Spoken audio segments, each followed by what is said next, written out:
Hey everybody, welcome back to React TCG. Uh, now you know it's been a while since I posted, probably about a week or so. Um, as I've said before, people who've been watching this probably know, but it's hard to find time to record. I don't make money off of this like other YouTubers do, so I have to work a regular job. Sometimes when I get home, I'm just exhausted. I want to fucking do nothing. And then sometimes when I do want to record, there's my house is not quiet. I don't live alone, so I gotta work with the people in the house. That being said, let's get into things. Normally we watch these in order, or I've been watching them in order of, when they first came out. This time we got some special ones, so I moved some stuff around. Up first should be Carnage vs. Lucy, but we're going to do the first ever live action death battle first. Then we'll go through Carnage and Lucy, Optimus Prime, and the Ultron one up here. And then we'll end, since it's the 20th episode and it's a bit of a milestone, we will end with Death Battle's own milestone of 100 battles and do the react to the Mario versus Sonic rematch. So let's get into this. First up, we have the first ever live action death battle, Nightwing versus Daredevil. Um, this is. I think I'm gonna go with Daredevil. I feel like Nightwing is better trained because he was trained by Batman.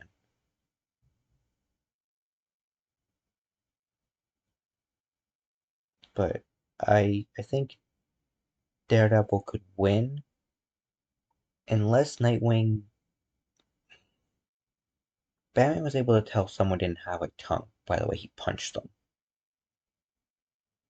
like the way their jaws bounced when he hit them. If he can figure out somehow that Daredevil is blind and that he's relying on like enhanced senses, I think Nightwing could pull out a win. It's gonna come down to if he can figure out if he can figure out Daredevil's weaknesses before Daredevil can take him out. So let's see what they're saying first, and then we'll either skip ahead or listen to them or whatever and get into this death battle. Hey everybody, want to let you know we have an all-new Death Battle tee. If you guys like the way it looks and you want to pick one up, just click the link in the description below. It's beautiful.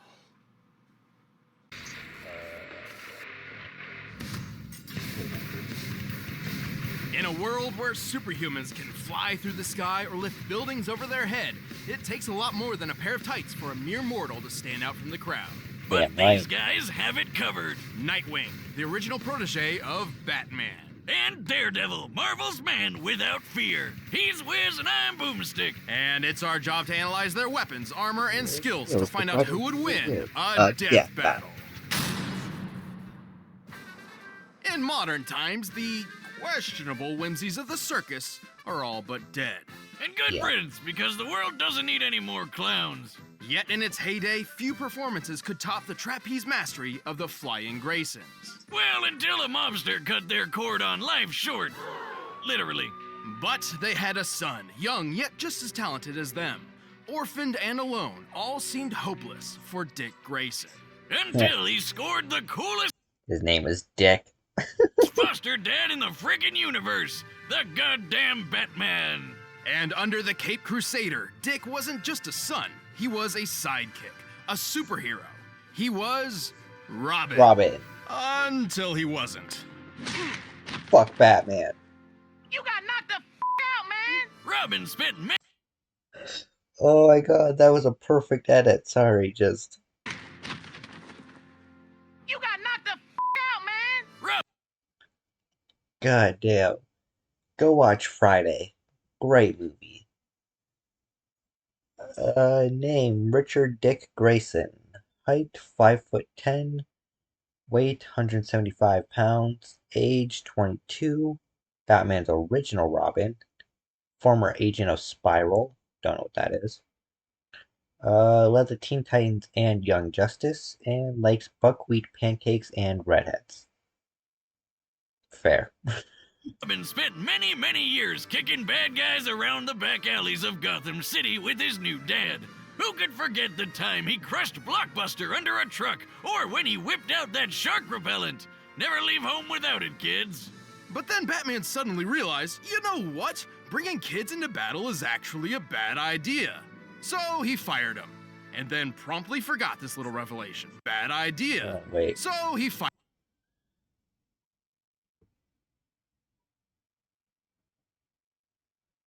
What did the Joker's the meanest the mean little kids? Know that I'm a kid and that Robin is better off left dead. He almost did die tonight, Dick. And had you, the Joker would not have been responsible. I would. Okay. I thought he was arguing, like, I shouldn't be, like, I should, fuck you, I can do this. And it's like, dude, you got shot. You're a child. Fired him, and then promptly forgot this. Yeah. Promptly forgot that when Jason Todd was beat to fucking death by the Joker. Little revelation. Only time to update the resume, Batman. Probably for the best, though. I mean, come on. As Robin, Dick received similar training to Bruce to become Batman, and this includes studying. Yeah, see, that's what I'm talking about. Is he's better trained? Because I was gonna say I think Daredevil's just a boxer, but obviously he does flips and stuff. But his main training that I know of was boxing at first. Kid didn't even have a proper pair of pants. What's your problem, Bruce? Whoa, the mouth on this one. Actually, it was for the best, though.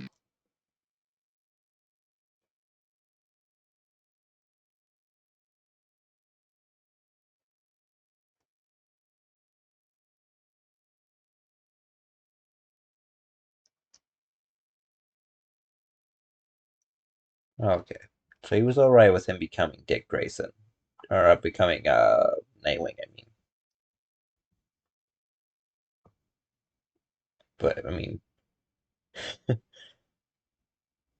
seems weird to be smiling here because it's like obviously what he just said. He's gonna go off and become a fucking superhero by himself. Is what he's saying. So like, even if he if he goes out and dies, it's still. I mean, yeah, it's majority his fault because he went back out, but it's still your fault. I mean, you trained him. You brought him into this life. You just expect him to stop. Be like if you trained someone to be a basketball player all their life and they love basketball, then they hurt themselves like playing, and you're like, well, you can't play basketball anymore. So then they just leave and go join a different basketball team. Like, what do you think they were gonna do? Not in the way Batman hoped. Inspired by a story of an ancient Kryptonian superhero, Dick took to the streets by himself with a brand new uniform and a brand new name. From then on, he would be known as Nightwing.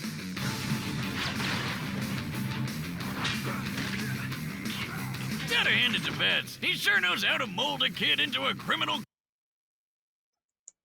Expert acrobatic, peak human physique, mastered over 10 martial arts. Gotta hand it to Bats. So I was just trying to get to a spot where he wasn't talking, but I guess it doesn't happen. Master over 10 martial arts, Aikido, Capoeira, Judo, Ninjutsu, etc. Detective training, escapology expert, stealth mastery, firearms expert, and computer hacking. He sure knows how to mold a kid into a criminal-crushing machine. With expertise in Taekwondo, Ninjutsu, Aikido, and a bunch of other styles, Nightwing is one of the finest martial artists in comic book history.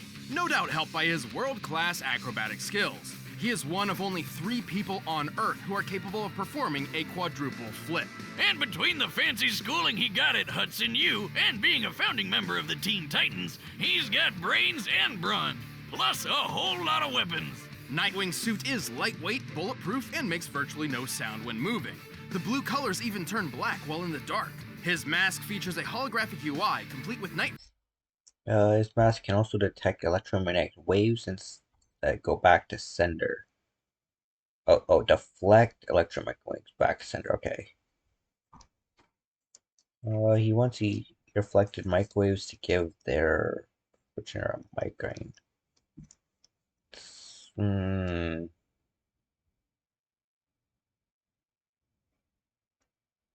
It's gonna pick up on his radar sense, isn't it? I'm a bit of a Daredevil fan, so for those of you who don't know, before they tell you, before Death Battle decides to tell you, Daredevil sees not the way we do, or even the way a normal blind person would by using their hearing and like a seeing eye dog or a cane or something. He sees kind of like a bat, I guess. He has sort of like an echolocation, but it's not exactly echolocation. It's like a radar sense where he sends out like a radar that bounces off of stuff, and then it comes back to him, showing him a picture that's sort of like red and fuzzy. Well, not really fuzzy, I guess, but it, the point is, it makes it hard and rain and stuff. All that stuff hitting the ground, bouncing into his radar sense. But if it's actually sending out a physical wave that can be detected, I feel like the suit's gonna pick it up. Vision and a spectral analyzer. He's rocking utility belts on his wrists and ankles full of lockpicks, smoke pellets, and staples that are so strong they can support the weight of a freaking helicopter. He also carries a rebreather, grapple gun, Triple weave Kevlar suit with a domino mask. GPS, thermal vision, electromagnetic wave scanner, 10,000-volt electric shock, fire and electric resistance, gauntlet which stores his gadgets, his Escamera sticks, 50,000-volt tasers, wingdings, which are his version of the batarangs, and gadgets. Got smoke pellets, grapple gun, lock pits, and wrist darts. and wingdings. That weird alien font with all the shapes? Oh, I'll figure out your secret one day, wingdings. No, more like the batarangs or thrown shurikens. The standard wingdings are extremely sharp, but he also carries dulled, ultrasonic, and explosive variants. But let's get to the good stuff, like his 2 screaming sticks. Eskrima sticks. That are great for beating the shit out of people. And they'll be pretty shocked when they find out Nightwing has wired them with 50,000-volt tasers. Despite their falling out, Nightwing clearly Dodged a gunshot at point blank range, punched through a brick wall, survived a 140-foot fall, patrolled for 96 hours straight with no sleep, considered the world's greatest acrobat. That's actually impressive in DC world, people like Cheetah and shit. Performed a 25-mile free fall and defeated Raza, Ghul, Blockbuster, Jason Todd, and Deathstroke.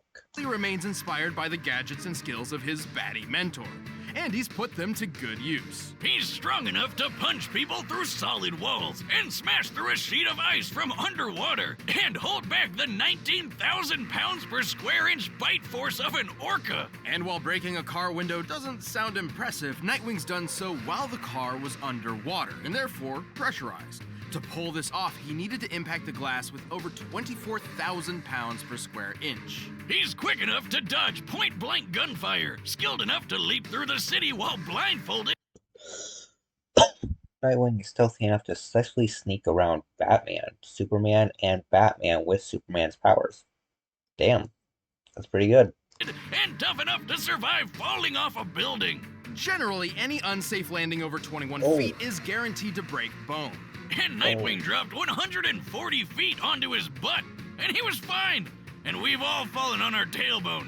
That shit sucks. At one point, Nightwing spent 96 hours patrolling city streets looking for the criminal mastermind Two-Face, and an additional 5 or more hours collecting evidence. A 2010 study on sleep deprivation noted that 72 hours without sleep leads to a number of horrendous side effects, including hallucinations.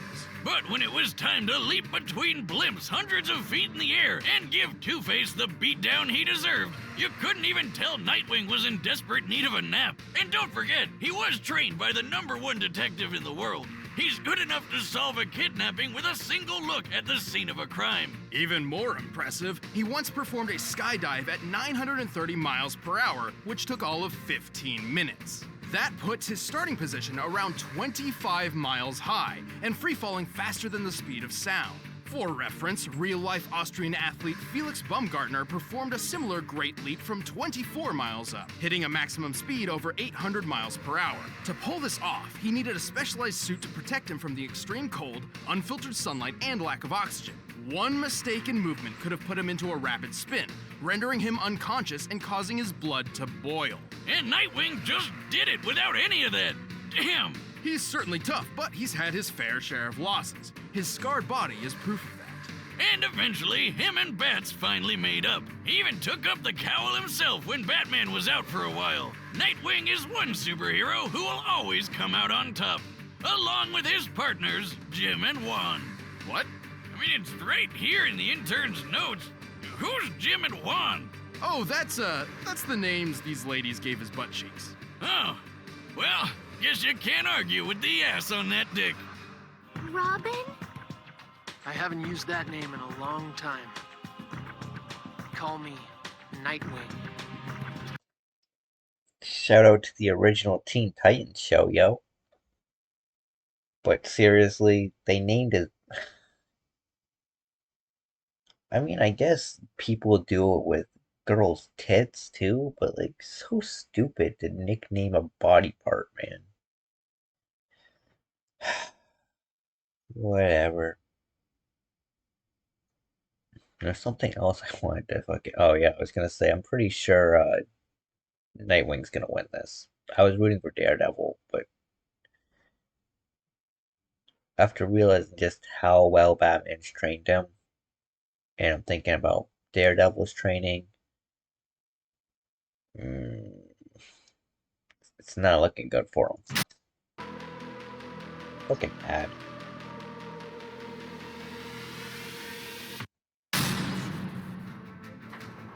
Before he became the man without fear, Matthew Murdock was the son of a professional boxer named Battling Jack. Sounds like a badass, but Jack actually boxed because it was the only thing he was good at, and he needed money to get his kid through school so that little Matt would have a better life than he did.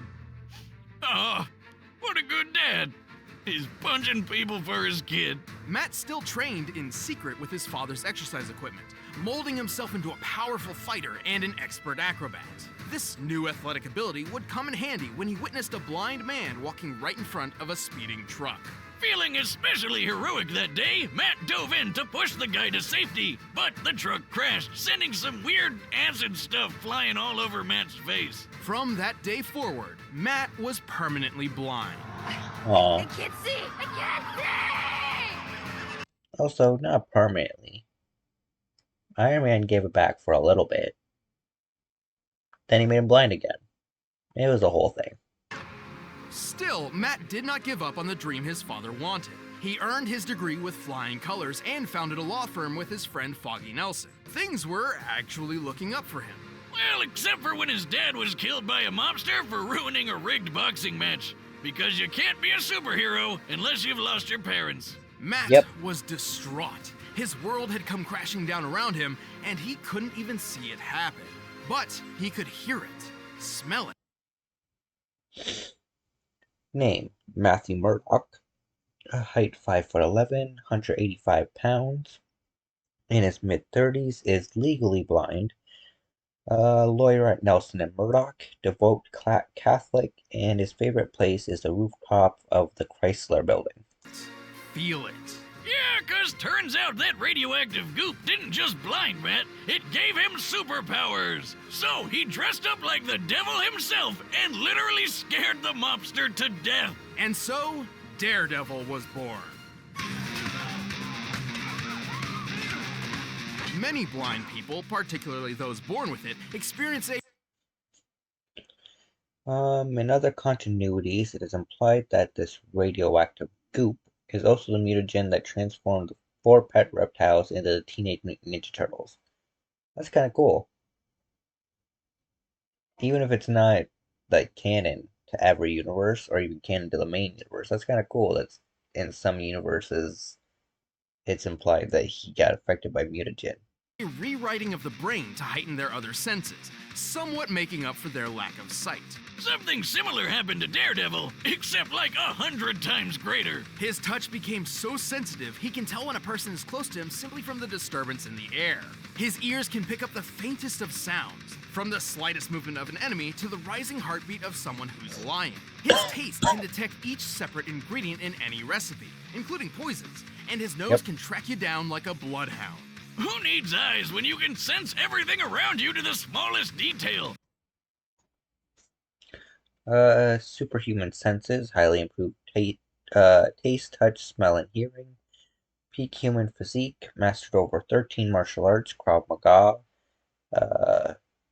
Eskrima,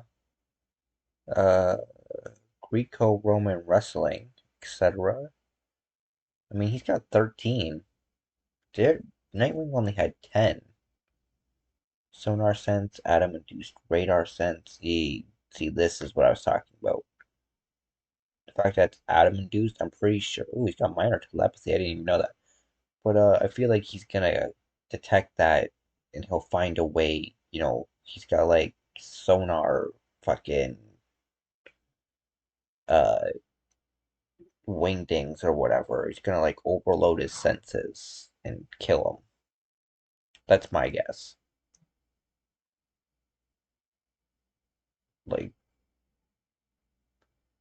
you know, if I was, I've thought about this kind of stuff before. You know, if I was in a position where I had to kill, you know, insert random superhero here, how would I do it? Daredevil, he's good. He's well trained, but he's still a regular guy. I mean, yeah, he's got super senses, but he's not like Wolverine where he's got super senses and eyeballs that work. You take out his senses, he literally can't see you coming.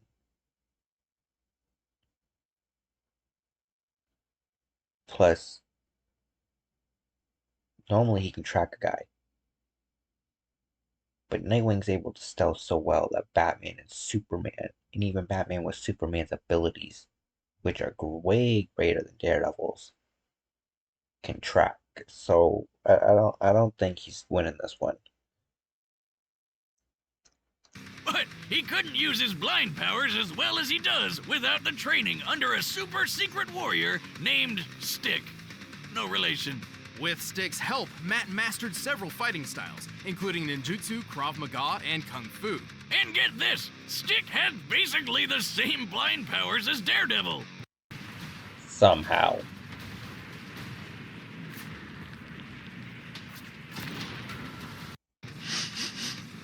Whoa. Silk sheet.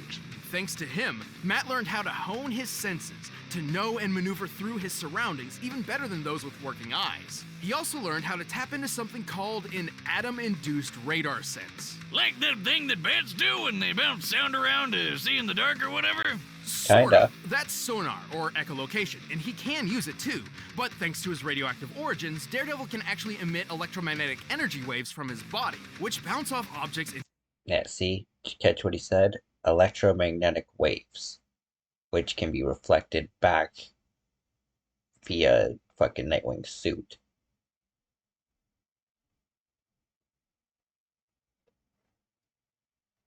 So that, combined with the stealth training and the fact that Daredevil doesn't have working eyes, and the gadgets, because Daredevil doesn't really do gadgets, it's just too much. He's not going to be able to win this. He could win this in certain instances, but Death Battle does the whole, you know, make him fight 100. If you made him fight 100 times, this person would probably win the majority, and I feel Nightwing's probably winning the majority. His vicinity, painting a picture of his surroundings in his head. This means he doesn't even need sound to find and take down an opponent.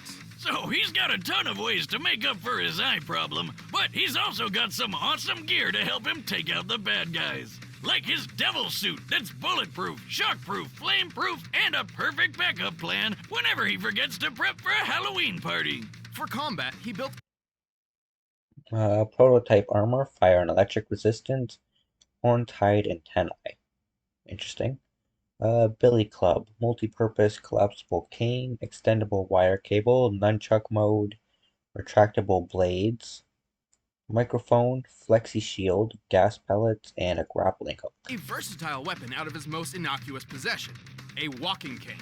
By day, he's a feeble blind man slowly tapping across the road. But by night, he whips out the horns and snaps his cane into a high-tech billy club. The club houses a cable, hidden blades, a recording device, and exploding pellets. It can even turn into a boomerang. Man, where do I get one of these? You don't have to be blind, right? No, but you shouldn't. You already destroy everything without a super club. Well, I'd need to practice to throw it as well as he does. You know how Captain America tosses his shield all over the place and it always seems to come back to him? Well, Daredevil does the exact same thing. And he can throw it hard enough to bust concrete. He's super strong. He can lift a 400-pound barbell and chuck it as casually as when I toss a beer away if it's time for a new one. He's quick enough to deflect bullets with his billy club and skilled enough to bounce one back so it killed the man who fired it in the first place. Bet Damn. that guy wasn't expecting that. It looks like he's firing a Glock, which has a muzzle speed of about 1,200 feet per second. At just 20 feet away, Daredevil had to react within 17 milliseconds to avoid getting hit. And while he couldn't survive a shot to the head, he's powered through a heck of a lot when compared to the average human. He's survived zaps from Electro, who Took down 107 armed Yakuza thugs in a single night, threw a 400-pound barbell, survived a multi-story drop onto a car, held his own against Spider-Man, broke concrete with his billy club, survived a napalm explosion, and defeated Kingpin, Bullseye, Electro, and Elektra. whose power can burn through metal. He's fallen multiple stories and walked away, powered through a napalm explosion, and been hit by a 5-foot bar swung by the Ox, who can tear through metal cages and lift more than 800 pounds. His Damn. keen control over his nervous system has also helped him resist. He also once took down 107 Yakuza members all at once, some of whom were using a superhuman steroid called MGH. What is MGH?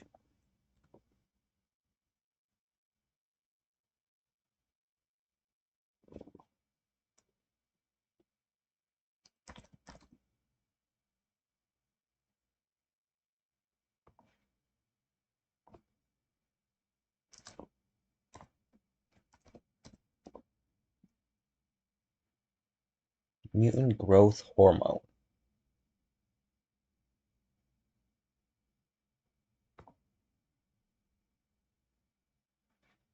Mutant growth hormone, often abbreviated as MGH, is a naturally occurring biochemical produced within Homo superior, that's mutants, right? Yeah.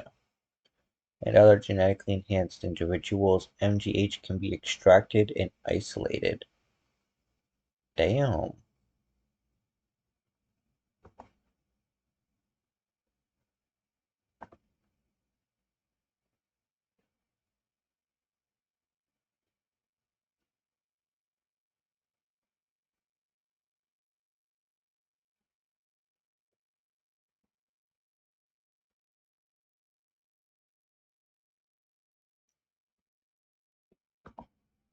The MGH is a drug having effects on the superhuman capacities of the users and varies according to their initial abilities. It's highly addictive, especially in humans, and a known side effect is increased aggression. When used by a baseline human, it will result in what's known as a temporary genetic shift. In other words, it temporarily grants superpowers such as flight, fire breath, teleportation, or increased strength. Most of the time, the powers are duplicates of those belonging to the donor. Huh, so I wonder who the donor was when Daredevil was fighting, because that could affect how difficult it was.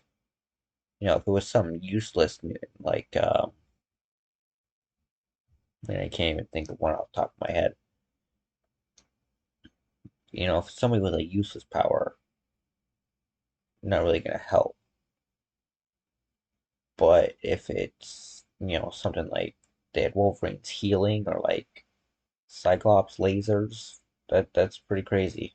Resist tranquilizers and toxins, but his super senses are also his biggest weakness. They may give him way more field awareness than most anybody else, but if his opponent knows how his powers work, they can overload his senses with an extremely loud noise or a really bad smell. Like if you had a truckload of screaming skunks you could throw at him.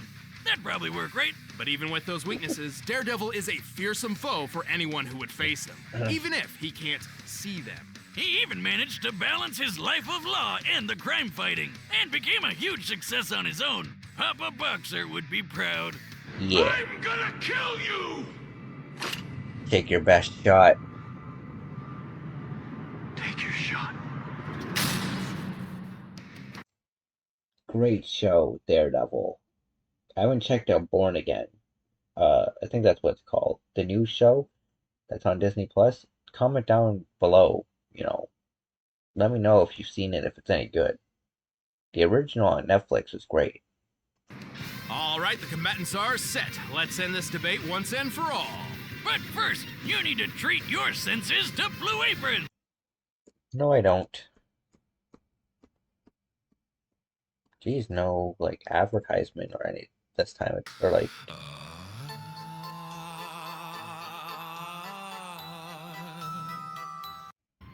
don't know what that was. But, like, it's just him talking or whatever. Usually it's got, like, them, like, eating the food and cooking it and stuff. Weird. Anyways, let's get into this battle, man.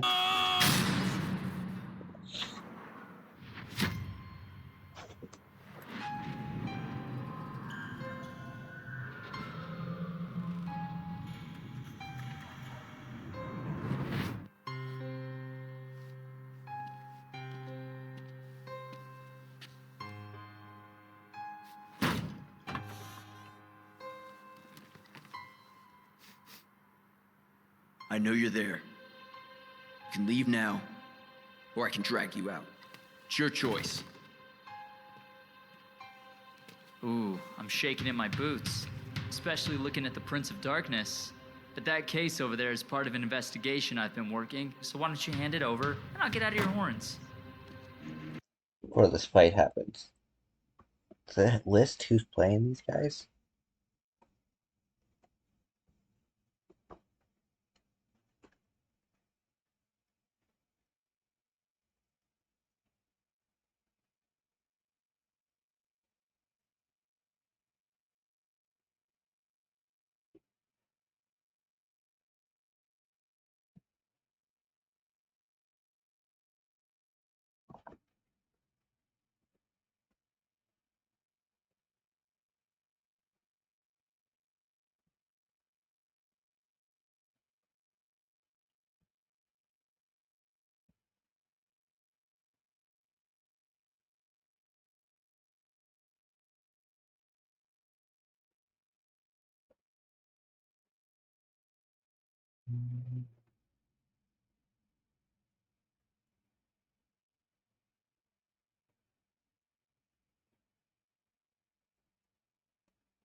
It doesn't list anywhere.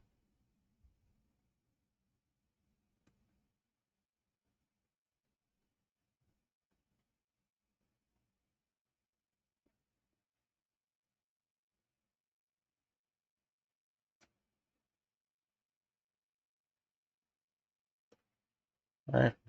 Well, maybe it says at the end.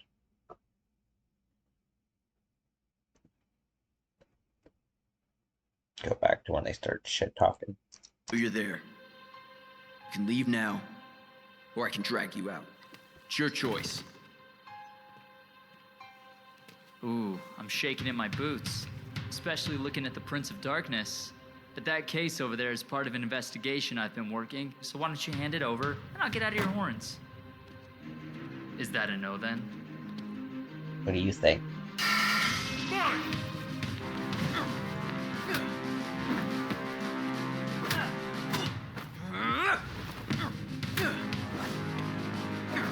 Pretty good choreography.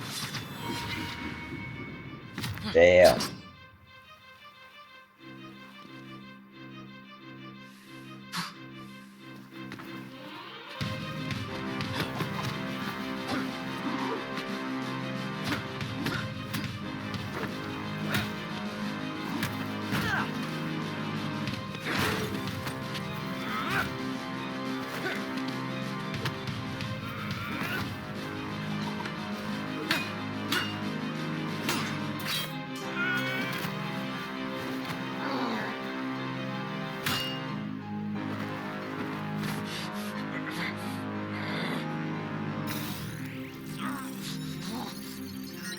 Uh-oh.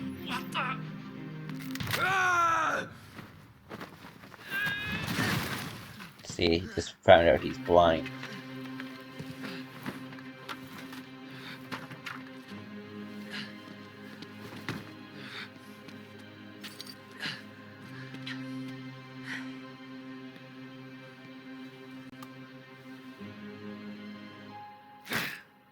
Oh, What are you? that hurt.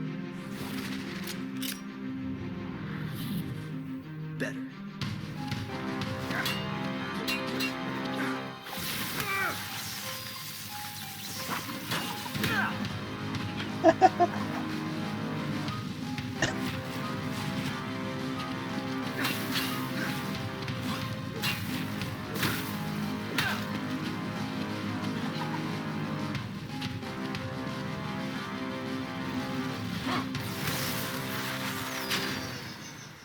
Arknight's Infield has one of the coolest main characters, but you might not know that you can actually play as a panda. This Yes, I use this opportunity.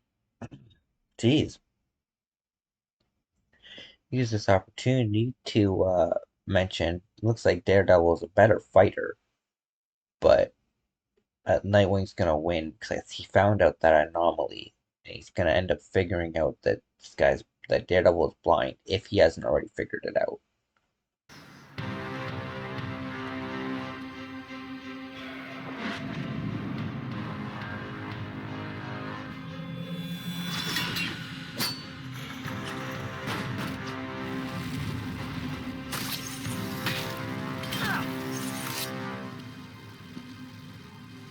And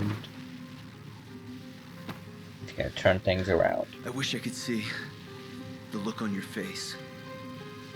Me too. Yeah, here we go.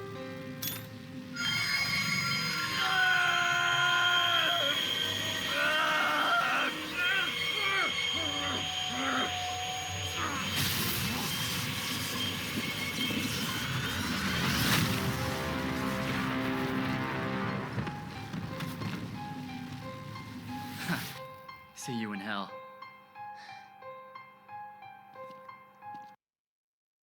Aw, poor Murdoch. That was good though. That was a great fight. Some good choreography. It reminds me of Bad in the Sun. I think is what the channel is called. Maybe I'll check. They do like a thing called Superpower Beatdown. Maybe I'll react to those after we get through all these death battles.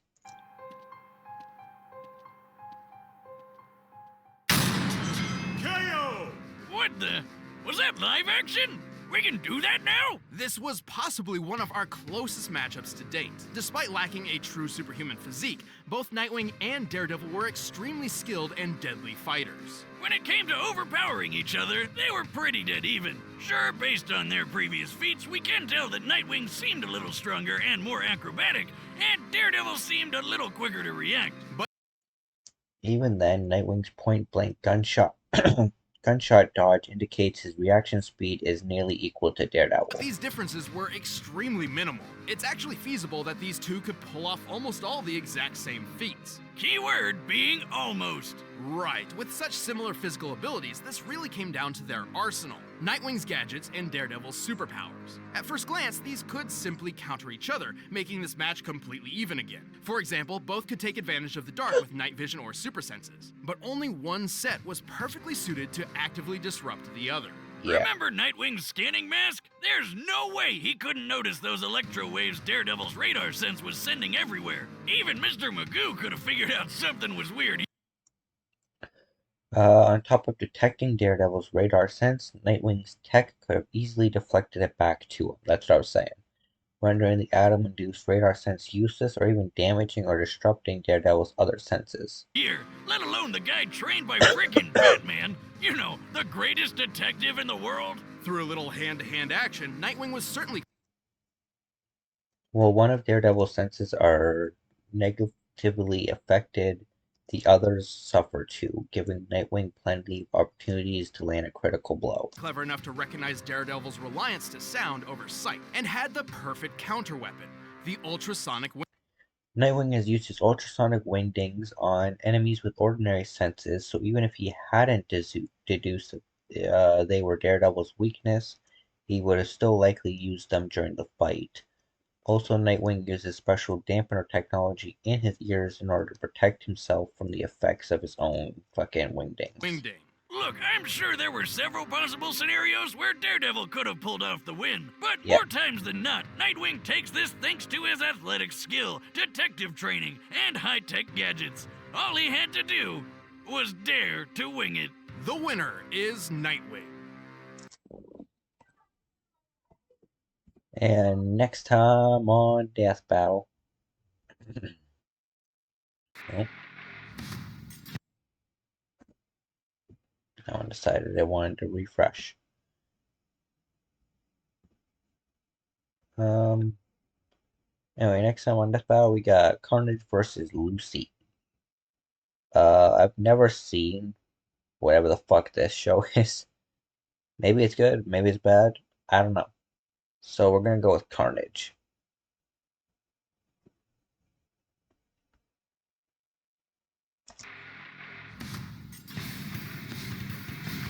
If my ex-wives have taught me anything, it's that there's no real limit to crazy. Like what the Carnage, Marvel's dangerously insane psychopath.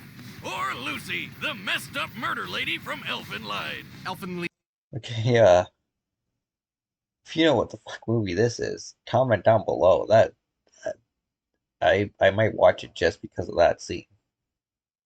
Lead. It's German. Yeah, whatever. He's Wiz and I'm Boomstick. And it's our job to analyze their weapons, armor, and skills to find out who would win a death battle. Cletus Cassidy didn't have the chance to be a well-adjusted adult because his entire family was already crazy. While Cletus was just a boy, his father... Alrighty, real name Cletus Cassidy. Age is not available. 6'1", 190 pounds. Has been convicted for 11 different murders. Owns a teddy bear named Binky. Favorite song is Freebird, and current host of the Carnage symbiote. father got sent to jail for killing his mother. Which he did because she had tried to kill Cletus. Which she did because Cletus had tortured and killed her dog Fifi. Well, go Miss Cassidy. All dog murderers deserve death, even if they're 8. Right, Jack Spaniels? Good boy. Oh, and Cletus murdered his grandma too, because she's kind of a bitch. He didn't stop there and wound up burning down his own...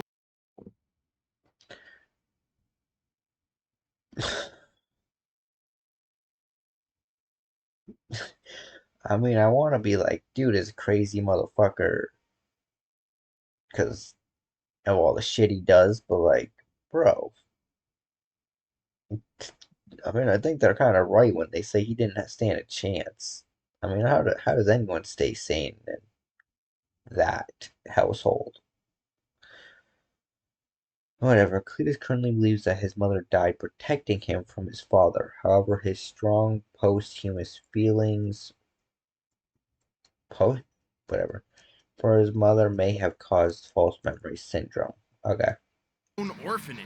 Years later, he was finally arrested and convicted for 11 murders. You mean the 11 murders they knew about? But while in prison, Cletus found that he wasn't alone.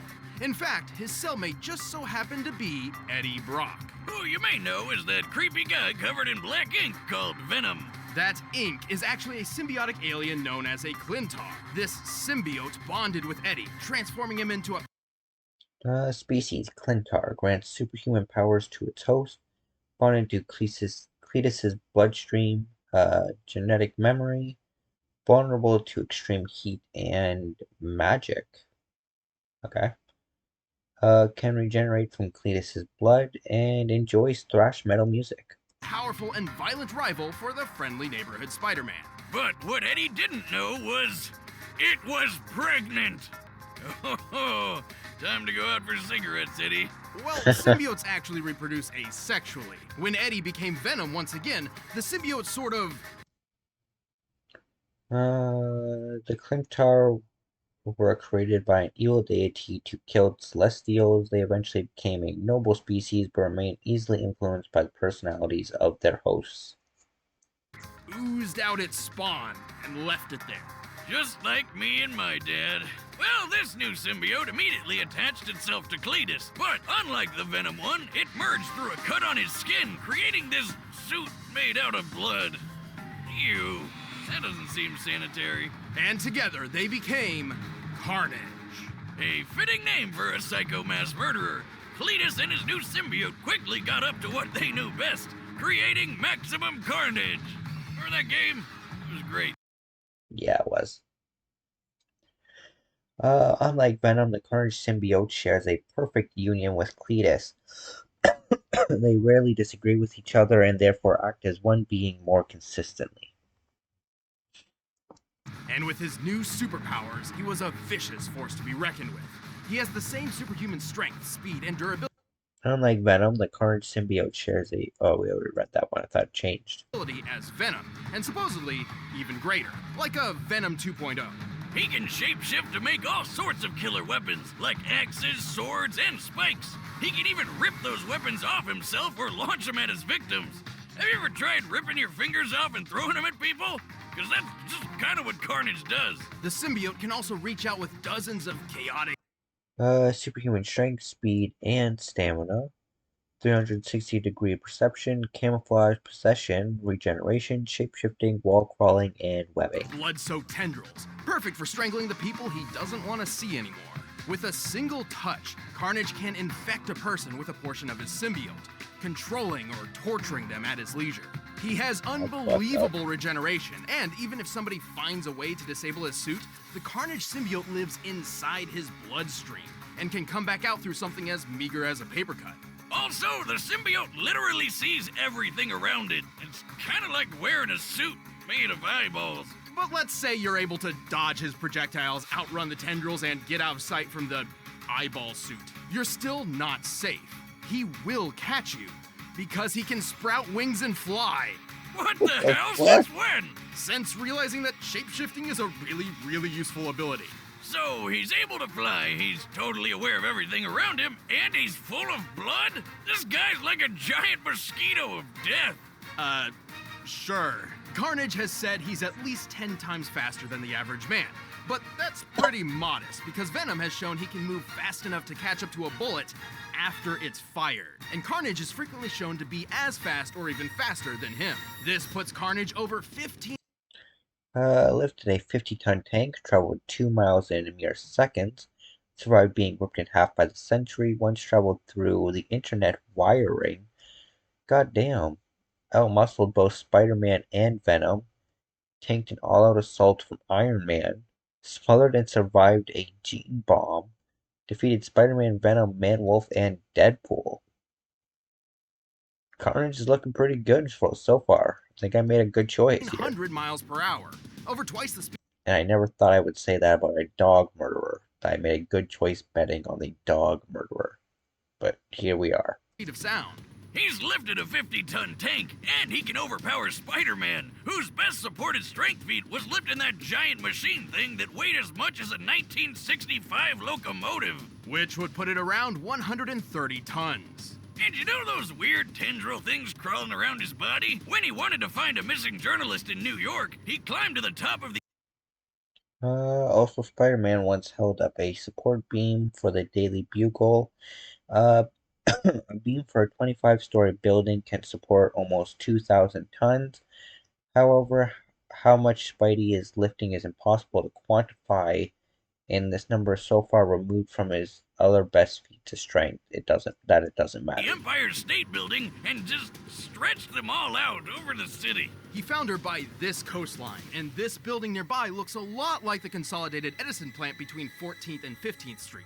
That's about 2 miles away. And as a thank you for saving her, she shot. Carnage also appeared there shortly afterwards. He likely transported himself through his tendril. He has also transported himself through internet wiring before. Yeah, someone explain that. Like, what the fuck? Carnage in the head. Well, fine. Save your own ass next time, lady. He was fine. Carnage's durability doesn't come from a sturdy build. Instead, his form is malleable and somewhat fluid. Technically, his human body still exists somewhere in that mass of blood, flesh, and writhing tentacles, but even when he's hit by a train, struck by missiles, or blasted apart by a tritium bomb, he can always just pull himself back together. So long as there's a piece of him still around. And that's due to the whole genetic memory thing it mentioned. You know, as long as he's got enough blood and symbiote, it will repair himself back to normal. Given the size of that blast, it looks like Carnage survived a blast worth 125. At the time, the Carnage symbiote was bonded to Norman Osborn in every atom of his body. Or Osborn also possessed the Green Goblin's superhuman durability. 5 tons of TNT. Very impressive. Also, he once smothered and survived a gene bomb designed to wipe out all of humanity except mutants. He's even survived being ripped in half and thrown into space. Seriously, what kills this guy? Well, he does share the same weaknesses as other symbiotes, namely extremely loud noises and heat. Well, until he traded the sound one for a weakness against some Cthulhu. This vulnerability switch-up applies to the Carnage of Earth 616, which is Marvel's primary timeline. Most alternate versions of Carnage still have this weakness to sound. Looking magic. Carnage has been through a lot, but with 2 minds as one, he always gets back up to keep doing what he loves. Murder, murder, and, you know, more murder. Carnage is chaos! That was a shitty-ass voice, bro. There are some mysteries the world holds which no one is meant to know. Every day, something, somewhere, comes ever closer to destroying everything you hold dear. One such secret is the Dicloni. No big deal. They're just a race of crazy people who want to infect human beings to make more Dicloni and then wipe out all of humanity. Oh, look at the cute little horns. They look like... Please note that the Elfen Lied anime contains some differences from the manga, and since the manga came first, it will be our primary source for Lucy's analysis. Makes sense. Always go with the prime source. Whatever came first, you start there and, look for stuff that supports it. Kitty ears. To accomplish this, the Dicloni would have to rely on their queen, Kaede, better known as Lucy. Luckily for everyone, some important people figured this out and kept... Real name Cod, age 18, 5'4", 106 pounds, left-handed, minor healing factor, 2 horns commonly mistaken for cat ears. And now it's time for your only warning. Right, Lucy's methods, let's just say they're not for the faint of heart. And let's also say that those... She did the Joker's pencil trick. Lucky, important people were about to get very, very unlucky.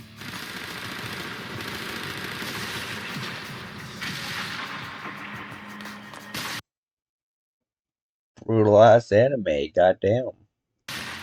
Jesus Christ, what's happening? To truly understand, let's take a step back.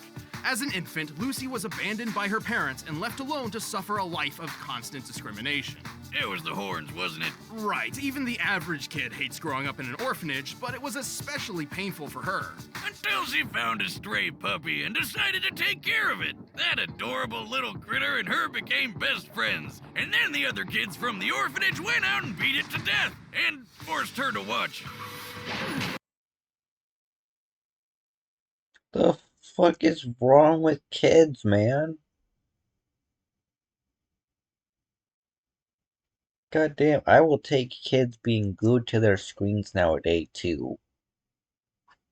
Them murdering dogs in front of people. Go watch a fucking YouTube video, bro. What are you doing? Oh, jeez. After that backstory, I hope you. I saw you doing some crazy shit back there. I hope you got some crazy powers, Lucy. I kind of want you to kill, uh, fucking Carnage. You know, get that revenge. Also, kill these fucking kids while you're at it. Well, no shit, she wants to kill everyone. Go ahead, Lucy. Tear up those little bastards. Yeah. Hell yeah. Fuck those kids. Oh! Damn! This was the first time Lucy unleashed her psychokinetic vectors. As a Diclonius queen, Lucy is meant to use these vectors. I'm glad they blurred it, but I don't feel comfortable about what I just saw there. She was underage, wasn't she, in that instance? Whatever. Berserk was weird too, just gonna move past it. Can use 28 of these at once. Up to 7 feet in length, or at least that's typical length anyways. Can lift herself into the air using them. Affects other people with the virus. Can expand to at least 1 mile wide. Alrighty. Frequencies. Low, completely intangible. Medium, can squeeze, lift, and punch. High, slashes like a blade. And extreme, visible and explosive. Alright. I see you. Maybe you can win this. To infect ordinary human beings with the Diclonius virus. Oh, but she uses them for so much more. For simplicity's sake, think of the vectors as invisible arms, which can sprout from Lucy's back. Lucy can use up to 28 vectors with a normal range of about 6 to 7 feet. When she gets... It's possible she can use even more.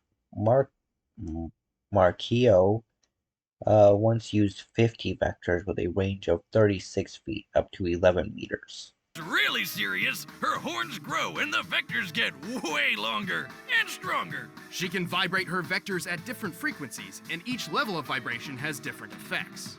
Kinda like that thing that my ex-wife had on the nightstand that I thought was one of those crazy pens. At low frequencies, her vectors can pass through objects with no effect. At a medium frequency, the vectors become solid, like extendable hands, while still completely invisible. These can be used as shields and lift heavy objects. Oh man, if I had those things, I'd be messing with people all the time, like tying their shoes from across the room. Also, since this seems to be a thing in this episode, she can fly. It's not really flying, she's just lifting herself off the ground. With the third frequency, Lucy turns her vectors into invisible blades. These can cut through people and bend metal. And with the last and highest frequency, Lucy gets explosive. No, really, at this level, they finally become visible and can strike with enough force to detonate. Damn, they don't call this chick the queen for nothing. Unfortunately, Lucy is not always in control of what she does. Turns out she has developed several alternate personalities. Yeah, getting shot in the head can do that to you. That injury specifically created New, a passive, almost childlike persona which exists as a... Lucy, quiet and withdrawn, apathetic towards murder, and often enjoys causing brutality. New is childlike and innocent, sweet and naive, and the DNA voice. Her genetic instinct, merciless and violent, pushes Lucy to spread the virus and kill all humans. Coping mechanism for Lucy's trauma. As New, Lucy would finally find friends, and began forging a path toward hopeless redemption. Unlike her third personality, the so-called DNA voice, which constantly whispers in her ear that she's got a job to do. Kill them all, Lucy, before they hurt more puppies. Ooh, I'm spooky DNA. She could do it too. Lucy's fast enough to block bullets from a point-blank range. And once, she actually saved herself from a bullet after she had already been shot.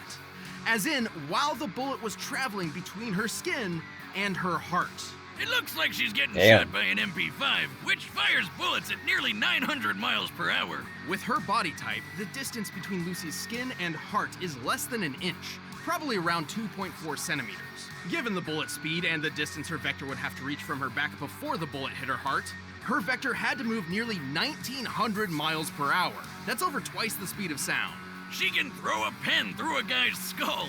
brutal, and even tossed this giant boulder. When compared to this guy, Bando, whom we know is 6 feet tall, we can determine the boulder weighs about 75 tons. Her vectors are also tough enough to block a missile from the Air Force. While the exact model of missile is unspecified, it is fairly large and likely an air-to-surface type. I bet it's one of the Air Force's SLAMs, or standoff land attack missile, built off the back of the Navy's Harpoon. Kill has killed over 9,000 people, survived a sniper round to the head, caught a bullet in 0.0006 seconds, survived Marquio's bomb, tossed a 75-ton boulder, blocked SAM missiles, caused a 9.2 earthquake, destroyed 2 battleships and multiple buildings, defeated Nana, Bando, Anna, and Marquio. Missile. In fact, a harpoon is used against a different Diclonius at one point. So this beast slammed into her vector at 500 miles per hour with a 1,000-pound explosive yield, and it didn't even phase her. Even without a vector shield, she survived a pretty nasty explosion herself, though it did knock her out. Impressive, but how about the time she punched through an island? A strike literally compared to nuclear fusion. This kicked up a 100-foot tidal wave and a 9.2 magnitude earthquake. A level so high, there's only been 4 comparable quakes ever recorded. Her vectors can be as wide as buildings and reach into outer space. While the vector's building size width is confirmed multiple times, their appearance in outer space is in comparison to the Earth suggests a maximum diameter of over a mile. Except that's about when Lucy reaches her limit. Right. As a Diclonius, Lucy has a few severe weaknesses. Her vectors can be nullified if she's struck in the forehead, or if one of her horns are broken. Also, if Lucy pushes herself too hard, she starts to melt. Kinda like ice cream out in the Texas sun. It's not pretty. She's just a big puddle of goop with a face, but she's still a total badass, even at her meltiest. While suffering agonizing pain, she was capable of single-handedly halting a massive military threat, while healing and protecting the person she loved most. Perhaps redemption wasn't so hopeless after all. Hey, let's watch her kill some more people.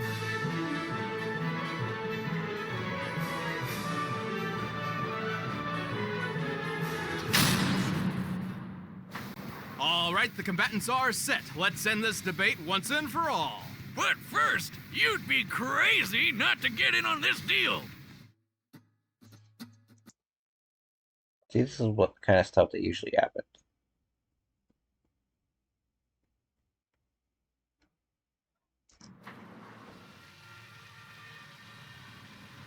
Anyway, maybe she can pull this off.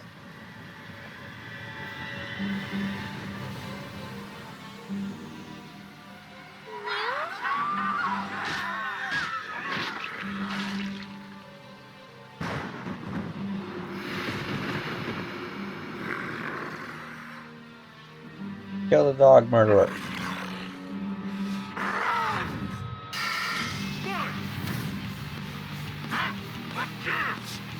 Die.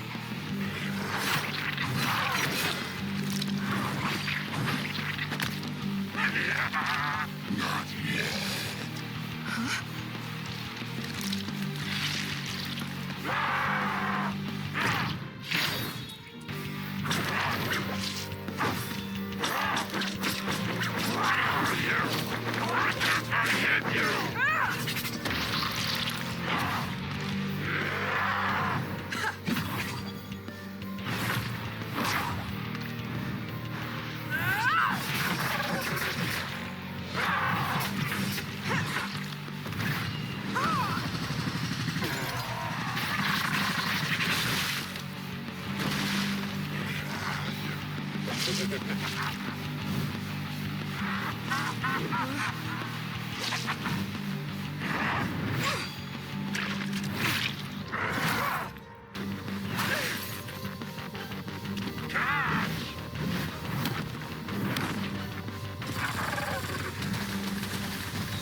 Get back!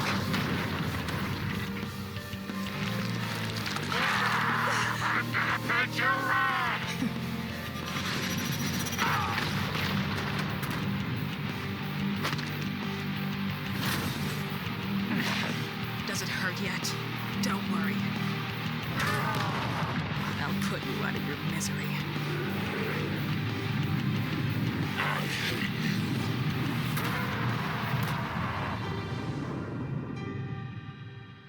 She went.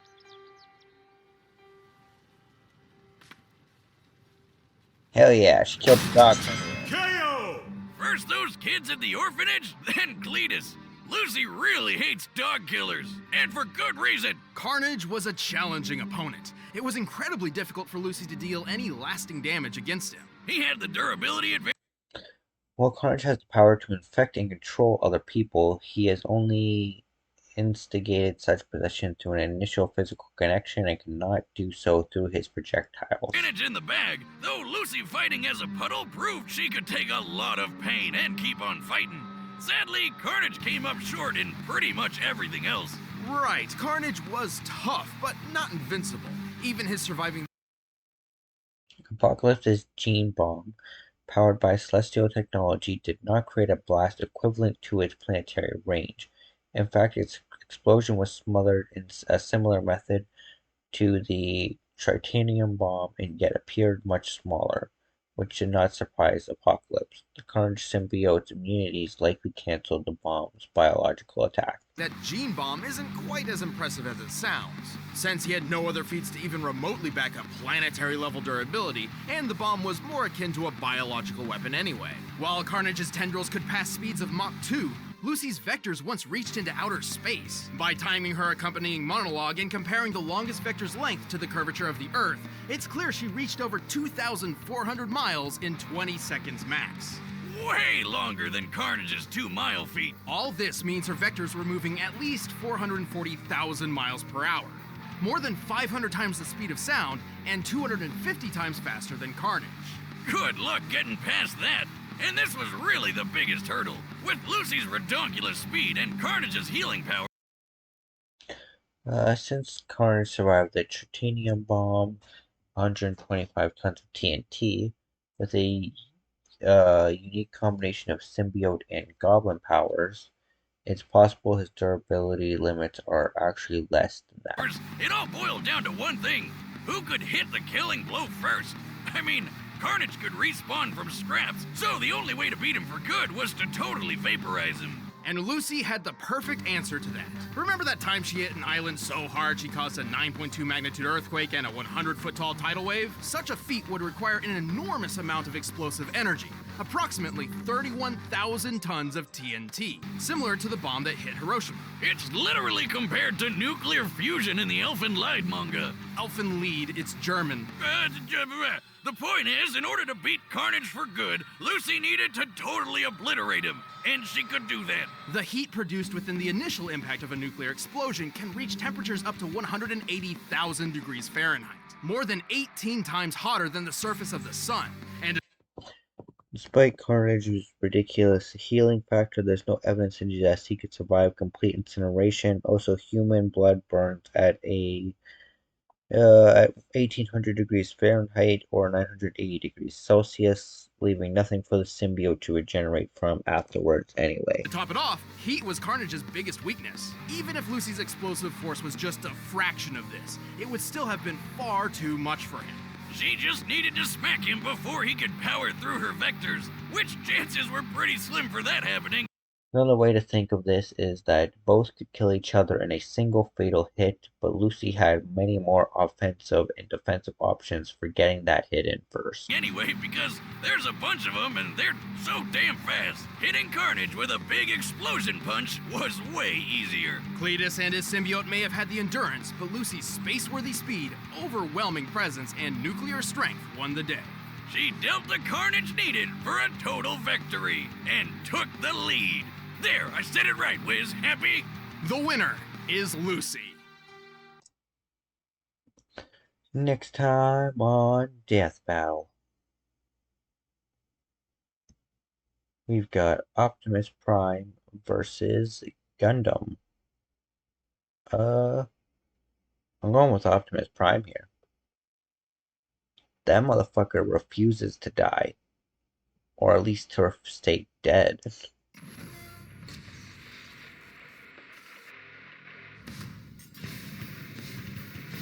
Across this vast world of different nations with different people, it is the clash of opinions which truly divides us. However, there is one universal truth, which absolutely everyone can agree on.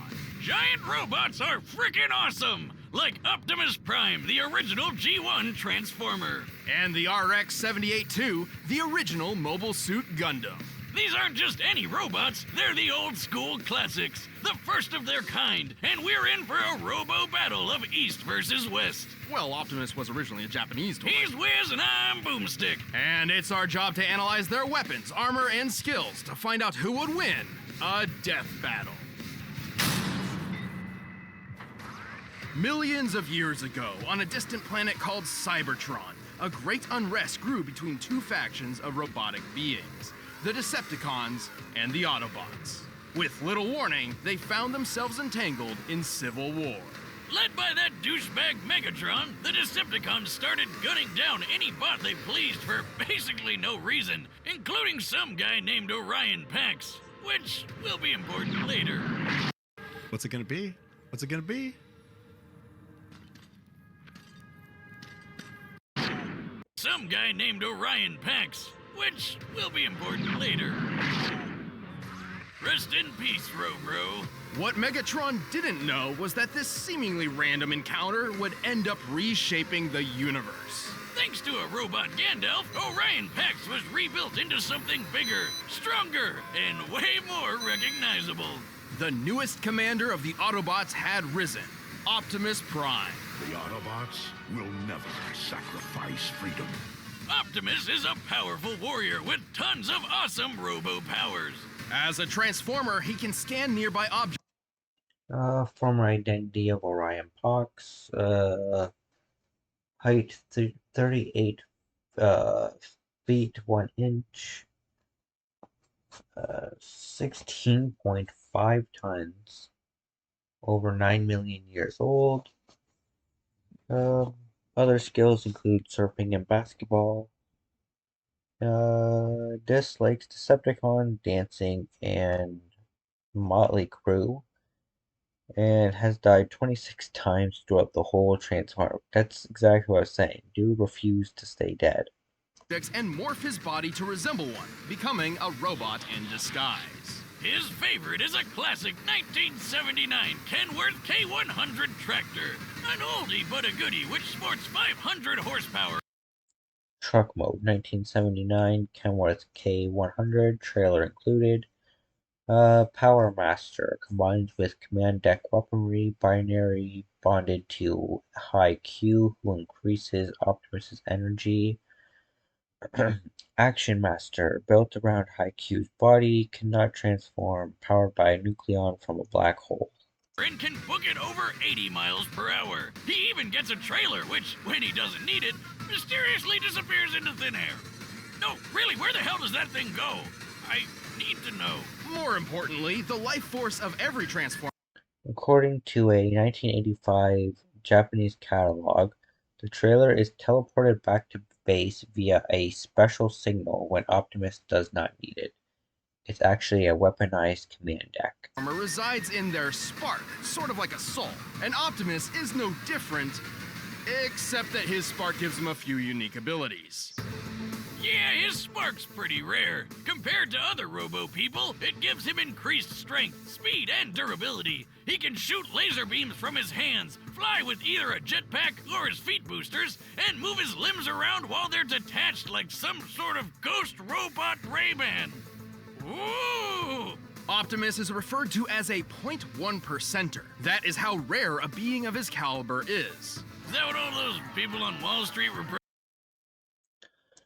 After binary binding with a Nebulon named High Q, Optimus could combine with the command deck to achieve the Power Master form. and later merged with Haikyuu to become an action master. Protesting? Even then, many of Optimus's abilities are further enhanced thanks to his possession of one of the most powerful artifacts in Cybertron's history, the Matrix of Leadership. Oh, yeah, you know, it's nothing much. It's just a piece of robot god. The Matrix is a conduit for the power of Primus, the creator of the Transformer race. With this, Optimus can heal some of his most grievous wounds. What? Not all the time. Like, you know, when he died. And use the power of the Matrix to light our darkest hour. Well, he has an impressive arsenal to hopefully keep that particular problem from coming up again. Yeah! Never again. Again. Regardless, he wields the Ion Blaster. Yeah! Well, look at some of this shit though. Dude's missing like all of both his arms and a leg, and getting like melted in the face or shot in the face or something. This one he just looks like he kind of dies. Megatron got him that time. Here, like again, it looks like he melted.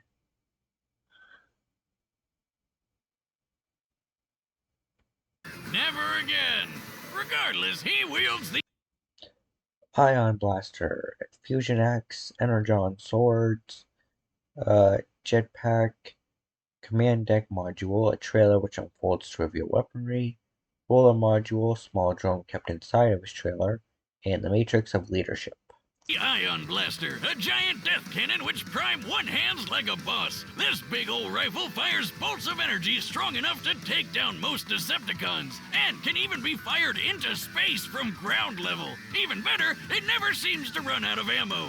Ah, one can only dream. Optimus Prime also carries numerous weapons composed of Energon, a raw energy force used by Transformers to power their technology and, well, themselves. He's got a glowy Energon axe and Energon swords, perfect for slicing up robots of all sizes. And I guess they'd probably work pretty good on people, too. Fighting fire with fire, Optimus Prime led... Optimus may be honorable, but he will do whatever it takes to save others. He once fought his way into the Cybertronian Senate using the corpse of his friend Spring Arm as a weapon. Goddamn. The fight against the Decepticons for several millennia. Eventually, the war even found its way to our own Earth. But we've got nothing to worry about with Optimus protecting the planet. He's tanked blasts that would tear other bots apart, like when this mega refinery exploded. It could be seen from outer space. He's punched the ground so hard, the trees around him freaking exploded. Child's play, Boomstick. He's strong enough to tip this large oil tanker, which, when compared to the real-life Sea-Wise giant, must weigh over 700,000 tons. He's tossed a satellite into orbit and punched hard enough to crack Six-Shot's chest plate. Who boasted that his armor was drawn from the compacted subatomic matter of a collapsed star. Just to let you know, such a star would have a density of over 300 billion tons per cubic inch. While great density doesn't necessarily beget great toughness, this still means Six-Shot's armor was 500 billion times more dense than osmium, the most dense natural material on Earth. You're the most dense natural material on Earth. What'd you say? And our robo-commander wrecked it. He's fast enough to catch up to this Decepticon space shuttle in just 23 seconds.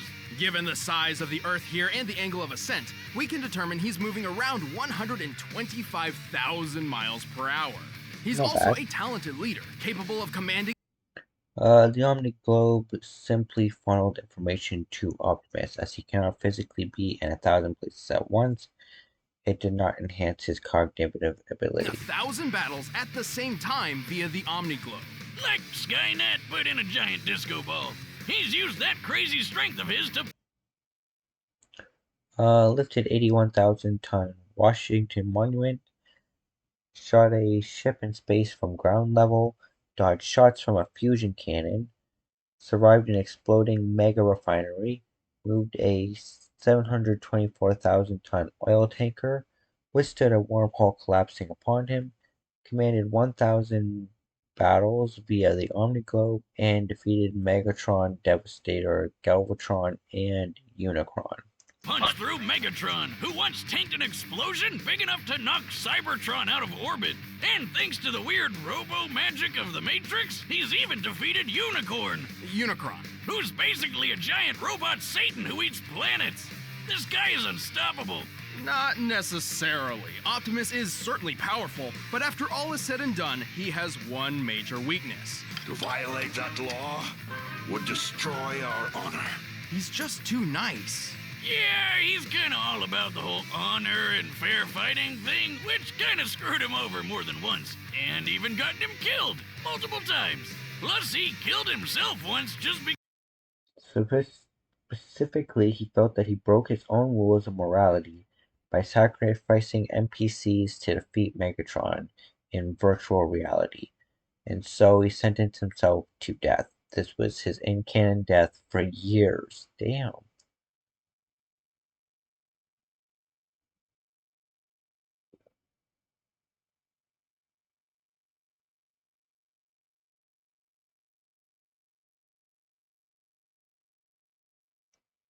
Because he accidentally broke the rules in a frickin' game. Damn. But when his back is to the wall and all hell's breaking loose, he'll fight to the end, riding the eye of the storm. One shall stand, one shall fall. In the year 2179, humanity has embraced the stars. Well, mostly. Right. After a somewhat united humanity expanded across the solar system, the ideologies between those on Earth and those in space began to drift apart. A new space-noid republic, the Principality of Zeon, arose to challenge the Earth Federation. Space Noid? That like the Domino's pizza mascot, but in space? No, more like space Nazis.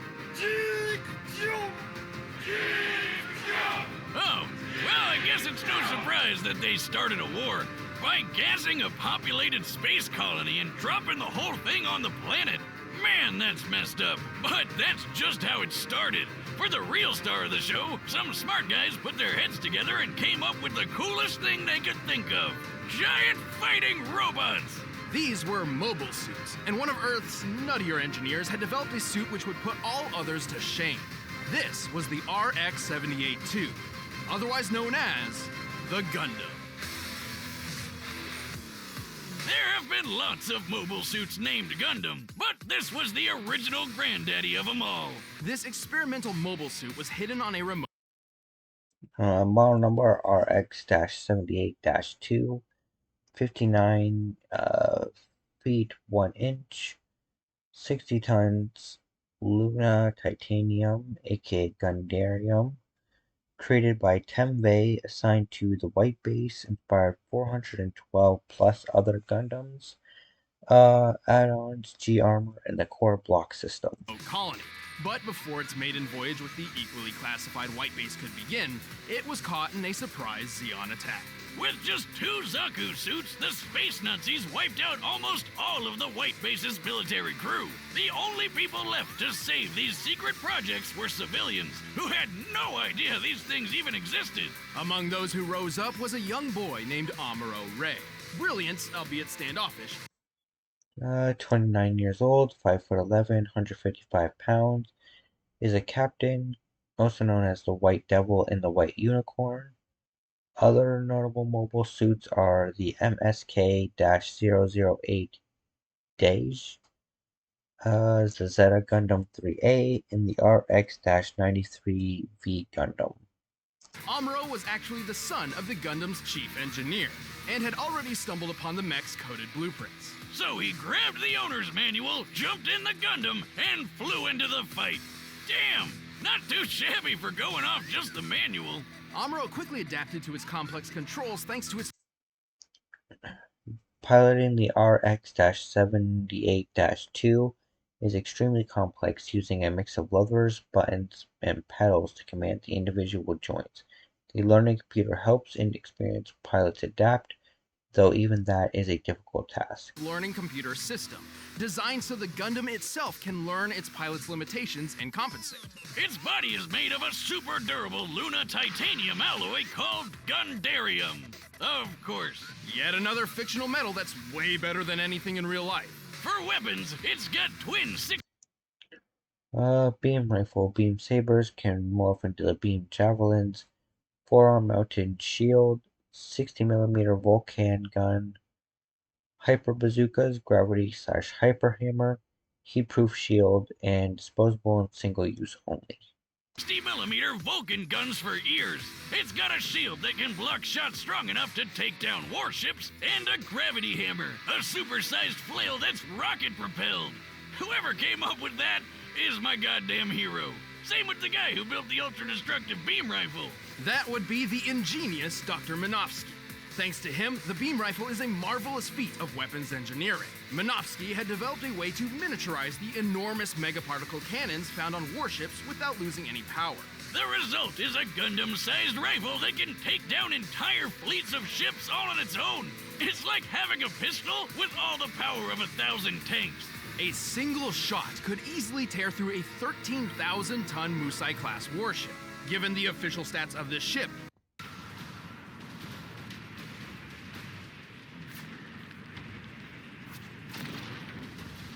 to tear it asunder like so would require a strike worth nearly 9,000 tons of TNT. Sure, the beam rifle only has 16 shots, but who really cares when you just need one? Last but not least, the Gundam carries 2 retractable beam sabers. Cause you can't have space battles without royalty-free lightsabers. But all these amazing weapons would be useless without an exceptional pilot. Despite still technically being a civilian, Amuro became the main pilot for the Gundam. Turns out, his skill was mostly thanks to his previously unknown abilities. Amuro was a new type. Like, Pokemon? See, apparently humankind was never meant to live under gravity's pull. In space, without it literally weighing down their souls, some humans developed psychic powers. That is the dumbest backstory for why someone gets powers. And we've heard a lot of them, Wiz. Yeah. So what, he can like read minds or something? Sort of. These powers and their capabilities have little precognition, heightened spatial awareness, telepathy, psychokinesis, mental pressure, and can increase beam saber size if it lasts for more than 4 hours. Really? A fucking Viagra joke, guys. Definition, often differing between different people. Most new types can instantly understand each other upon contact, even drawing kinship between sworn enemies. Amuro's abilities in particular grant him something akin to precognition. He can predict exactly what will happen on the battlefield and where his enemies will be, and can capitalize on it if he reacts fast enough. How could he possibly predict? With Amuro's new type powers, the RX-78-2 could shoot down targets too small and fast for eyes or military scanners to pick up, suggesting high hypersonic reaction speeds when compared to lesser mobile suits. I'd attack from the other side. He shot down targets too fast for the eye to see. Through a 75.4-ton MS-OB Golf, that's the space station or wherever, outsped charged legendary suits, survived an exploding asteroid, withstood 4,000 degree Fahrenheit magnetic field, survived a Zaku's nuclear reactor detonation, obliterated a Musai warship in a single shot, shot down the Almas hypersonic bits, and defeated Char, Rambo Lala, and the Black Tri-Stars. And navigated his friends through a collapsing fortress with no casualties. By the end of the war, his own reflexes were pushing the limits of the Gundam itself. A magnetic coating was added to the Gundam to compensate, reducing the suit's friction and increasing its speed by 27%. Over 14 years of military service, Amuro became a legendary pilot. He even learned how to use these super fast funnel guns with his psycho-wuzza powers. Speaking of speed, the Gundam is comparable to the red Zaku piloted by Amuro's rival Char, which is 3 times faster than the standard green model. During the first large-scale battle with mobile suits, a Zaku flew through the battlefield in 7 seconds. By comparing the 1,072-foot-long Magellan-class starships in the distance, we can tell the Zaku flew over 7 miles. This puts the standard Zaku's top speed just under Mach 5. When tripled to compare to Char, this means the Gundam can move at least 11,000 miles per hour, 15 times the speed of sound. Highballing it with Amuro's new type powers and magnetic coating, it's possible the Gundam can move as fast as Mach 25. Though anything over that would put it dangerously close to re-entry speeds, which its chassis cannot survive on its own. The Gundam is strong enough to lift and throw this goofy mobile suit, and tough enough to power through a magnetic field that's 7,200 degrees Fahrenheit. It survived plenty of really big explosions, including a detonating asteroid and a nuclear blast which wrecked Amuro's home colony. I bet it could wipe out the space Nazis all on its own. It nearly did. Amuro and his Gundam were instrumental to the war effort. It doesn't matter how much the Gundam was burned. It would always stand up, dispel the fear, and fly.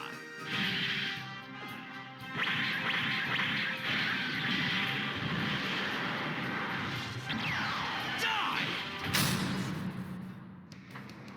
All right, the combatants are set. Let's end this debate once and for all. But first, let me...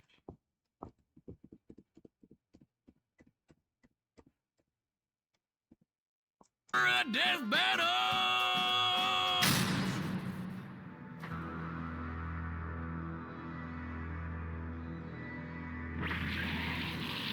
Optimus, you got this, man. Amuro, come in. Where are you? I'm checking something out, Sayla. It's more than meets the eye. Get your butt back to White Base. If there's trouble, we can't send backup. Let's roll.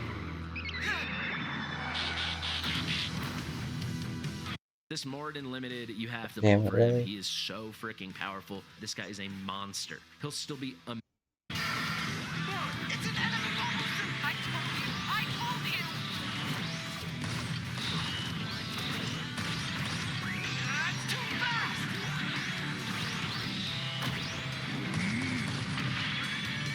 There you are.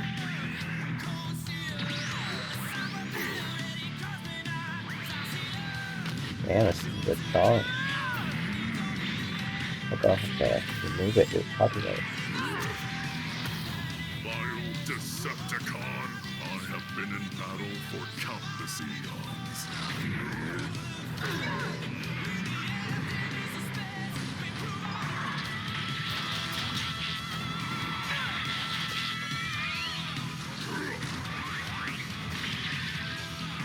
Yeah, get his ass. Oh. Not today.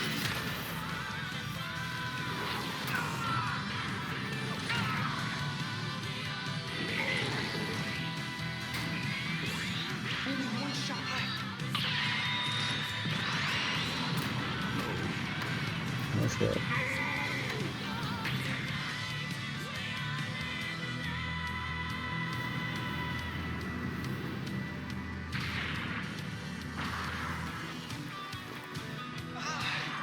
I hate gravity. Get up, Optimus. Yeah.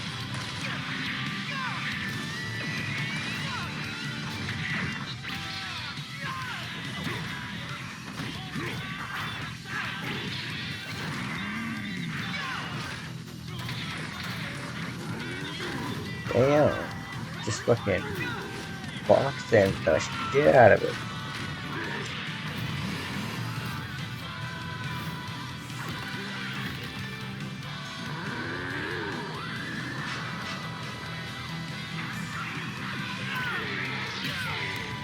Stop that. I'm just bad.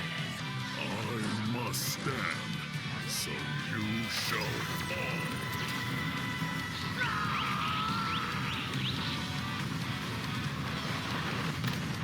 Nice.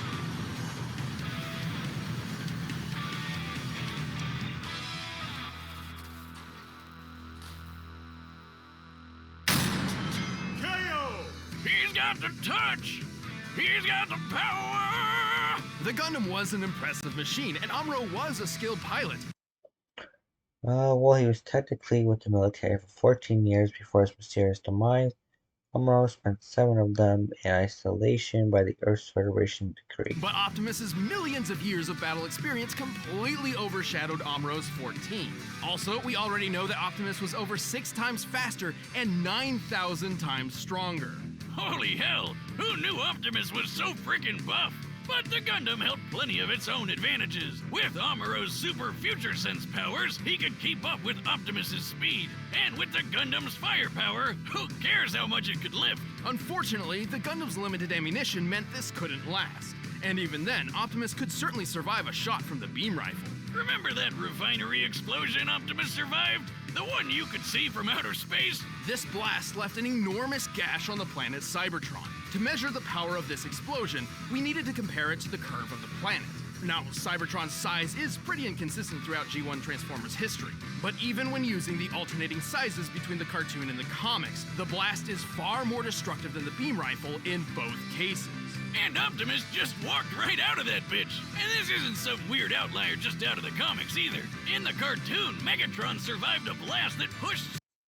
By measuring kinetic energy of Cybertron as it was sent into space, we found this explosion to yield about 4.4 nanotons of TNT, and Megatron survived it. Cybertron out of orbit, and he's pretty comparable to Optimus.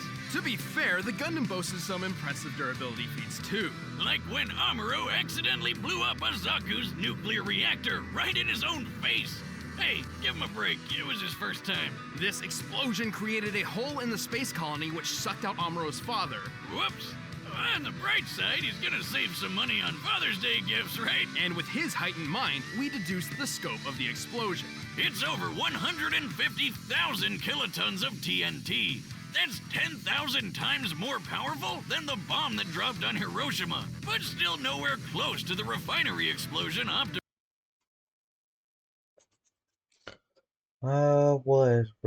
Its relevance to G1 continuity is dubious. The Nuclear Quest Super Convoy toy depicts Optimus wearing armor which can withstand the gravitational forces within black holes. Survived. Also, the Gundam couldn't dodge Optimus's ion blaster forever. It was fast enough to strike targets in orbit from ground level. That puts its laser speed over 3 million miles per hour. Even when he knew it was coming, Amuro couldn't react quick enough to dodge or block anything that fast. And even then, Optimus's time in the Omni-Globe proves he can think way faster than Amuro. And just to blow your mind even more, in order to obliterate Unicron with the Matrix, the energy output must have equaled more than 40 yotatons of TNT. Like the Star Wars guy. And you know what they say, size matters not, especially when Optimus has defeated opponents as big as Devastator. The Gundam was a powerful mobile suit with some astonishing firepower, but was ultimately outmatched by the Autobot's strength, speed, durability, and experience. I'd say Optimus was primed for this fight. The winner is Optimus Prime. Alright, 2 more guys. Up next we got Ultron versus Sigma.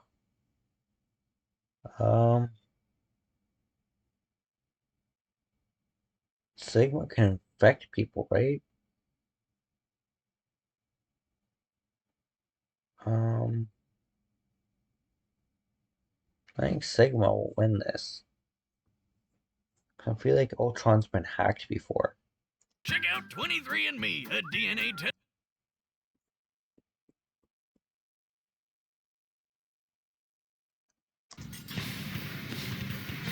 Humans fear what they don't understand, especially when it comes to the infinite potential of artificial intelligence. Like Ultron, Marvel's mechanical mass murderer.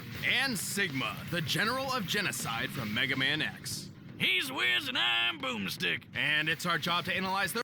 Oh yeah, I forgot.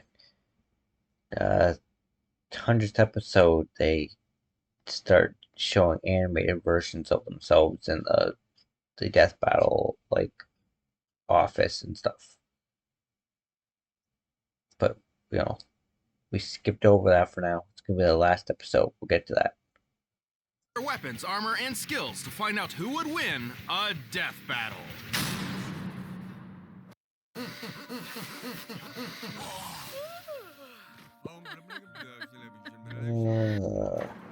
Hank Pym was a founding member of the Avengers, the creator of the revolutionary Pym particles, and designated Scientist Supreme by Eternity.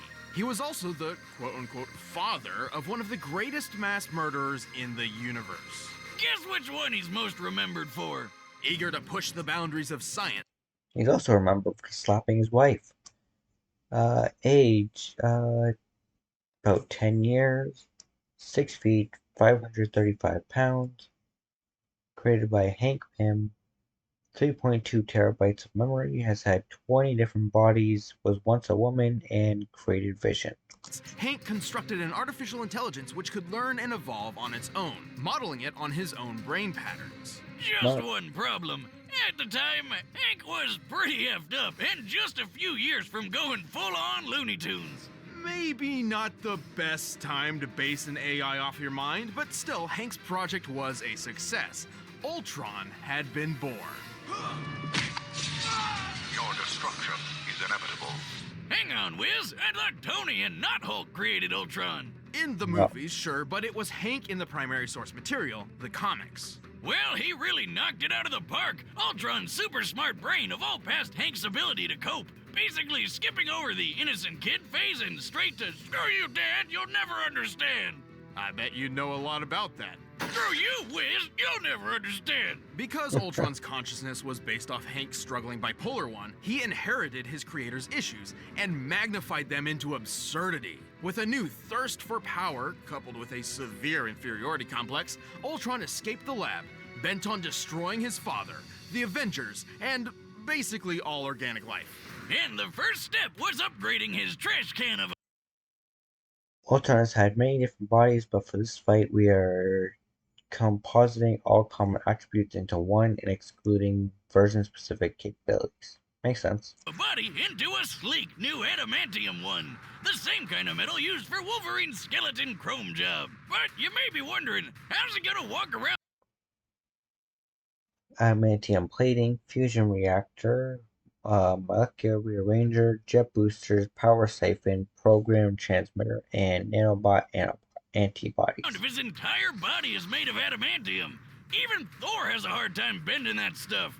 And he can friggin' destroy planets! Ultron thought of that and created an answer. His molecular rearranger allows him to mold and shape his body any way he likes. He can manipulate his adamantium self to move around or transform into blades, spikes, and explosions, apparently. Specifically, he can expend his body through a blast of energetic force. The molecular rearranger is also a handy repair tool on the off chance he is damaged. He's also got a power siphon to absorb energy. Superhuman strength and speed. Control machines. Iconic blasters, force fields, tractor beam, encephalopathy ray, robotics, drones that eat flesh. And boosters for flight, nanobot antibodies, and a fusion reactor powering the whole package. And if you're a death robot who's about to challenge all the Avengers to a fight all at once, which Ultron did, you're gonna need more than just some fancy doodads to pull it off. He possesses super strength and super speed, and he can manipulate ionic energy. An ion is an atom or molecule with an electric charge, and this charge is created when it loses or gains one or more electrons. Enough nerd speak, Wiz. It's just there because all robo people need to shoot awesome robo lasers, right? Absolutely. Ultron can fire beams of ionic energy from his eyes, mouth, and hands, and can even use it to create force fields. He also wields an encephalo-ray, which allows him to read and control minds, erase memories, and even put you into a coma with a single hit. Syphilis ray, huh? That's gotta be hard to get rid of. Too true. Also, Ultron's artificial intelligence isn't bound to any one physical body. Should he be destroyed, he can transfer his consciousness into another machine to survive. And boy, does he have a lot of drones on hand just for that. Like the giant Ultron 7 or the Christmas-themed Santatron. And who could forget Ultron 15, the alcoholic one? Part robot, all fun. While most of these drones are relatively fragile compared to his own adamantium shell, Ultron has a veritable army on his hands, all of which are extensions of his will that he commands simultaneously. He's conquered the whole world with these guys in 2 different future timelines. He's Conquered the Kree Empire in 48 hours, overpowered many Avengers at once, flew the Milky Way in mere months, outsmarted the High Evolutionary, tanked hits from Mjolnir, resisted and assimilated the Phalanx, killed most of Earth's heroes in 2 different timelines, and has defeated Iron Man, Thor, and Wonder Man. humiliated heavy hitters like Iron Man, Wonder Man, and Thor, flown across the entire galaxy just for fun, and tanked hits from Mjolnir like they were nothing. Plus, he's hella smart. I mean, Hank is Scientist Supreme, right? And Ultron was designed to grow smarter than him, so that must make him Scientist Ultra Supreme, with extra cheese. He even assimilated a techno-organic race known as the Phalanx, and then used them to conquer the entire Kree Empire. This empire spans the Greater Magellanic Cloud, a real-life satellite galaxy near to our own Milky Way. It's made up of 1,000 planets across a diameter of 14,000 light-years, and Ultron conquered all of them in just a couple hours. Damn, that's some dedication. I can't even bother to finish conquering all the anthills outside my shack. With all that power and intelligence, Ultron was able to defeat the time-traveling warlord Kang, who pulled an army of superheroes across time to fight for him. Kang lost so many times that the universe started to collapse from how many people he was time-hopping to fight Ultron. Man, is there anything that can stop this robot? Well, sufficient heat can melt his internal circuitry, his adamantium is vulnerable to antimetal, and he is frequently defeated by computer viruses that can attack his AI directly. He also never really got over the crazy he inherited from Hank. He once self-destructed in utter disbelief after reading the phrase, "Thou shalt not kill." Yeah, he's so murder-happy that just the thought of not killing people drove him to suicide. Yeah, guy's got problems. No kidding, he wants to turn Hank's wife into a robot bride for himself. Hey, pretty mama. And once merged with Hank for a cross-galaxy road trip, slaughtering billions just for fun. Whoa, wait, what was that bit about sex-botting his mom? There aren't enough Pym particles in the world to shrink Ultron's issues, but to be honest, that's probably what makes him so incredibly deadly. But, like the men said, what doesn't kill you just makes me stronger. In the year 21, humanity experienced a golden age of technology, all thanks to the discovery and replication of a certain blue android that could think and feel like a human. These replicated androids, or Reploids, were mass-produced and used at all levels of society. Wow, that sounds amazing. Like it could have no possible negative repercussions at all. Unfortunately, there it is. Instances of crime involving Reploids began to increase. Something seemed to be infecting them, turning these Reploids into violent mavericks who needed to be stopped. So, Dr. Kane, the guy that started this Reploid shindig in the first place, created a robot so badass that it could hunt mavericks without getting infected himself. This Reploid was named Sigma. Commander Sigma led the newly formed Maverick Hunters like age also around 10 years. 7'5", over 200 pounds. Commander led the Maverick Hunters, 17th Elite Unit. Combined DNA, soul, and Maverick virus, sorry. Is it Maverick or Maverick? Looks like the forbidden love child of Buzz Lightyear and Sword. Elite police force. Under his leadership skills, the number of overall casualties dropped to a whopping 0. Things were going great. Well, until they found a mysterious red Maverick in an abandoned laboratory who started eating Maverick Hunter ass for breakfast. Wait, that didn't come out right. Sigma fought the fight of his life. And though he technically won, his victory was far more Pyrrhic than he or the rest of the world could ever have imagined. So this red guy was called Zero, and turns out the thing infecting Reploids and turning them into Mavericks was Some Reploids turned Maverick due to programming flaws, others due to free will. It's possible that the virus is the latest version of Dr. Wily's Robinenza. a virus leaking from Zero's stasis pod. That also didn't sound right. A final gift from that dastardly Dr. Wily. Oh, dear God, that thing is hard on a hangover. Fortunately, Sigma was designed to fight off such a virus. Unfortunately, this actually just made things worse. Instead of bending Sigma to its violent will, the virus merged with his programming, becoming one with his body and mind. Together, they both became stronger than before, with a whole new outlook on the world. Sigma began to look at humankind as detrimental to Reploid evolution, holding back their full potential. Yeah, the big, strong metal people hate the dumb flesh bags, blah, blah. I hear it from you every time at the bar, Wiz. When was the last time I went to a bar? You don't remember?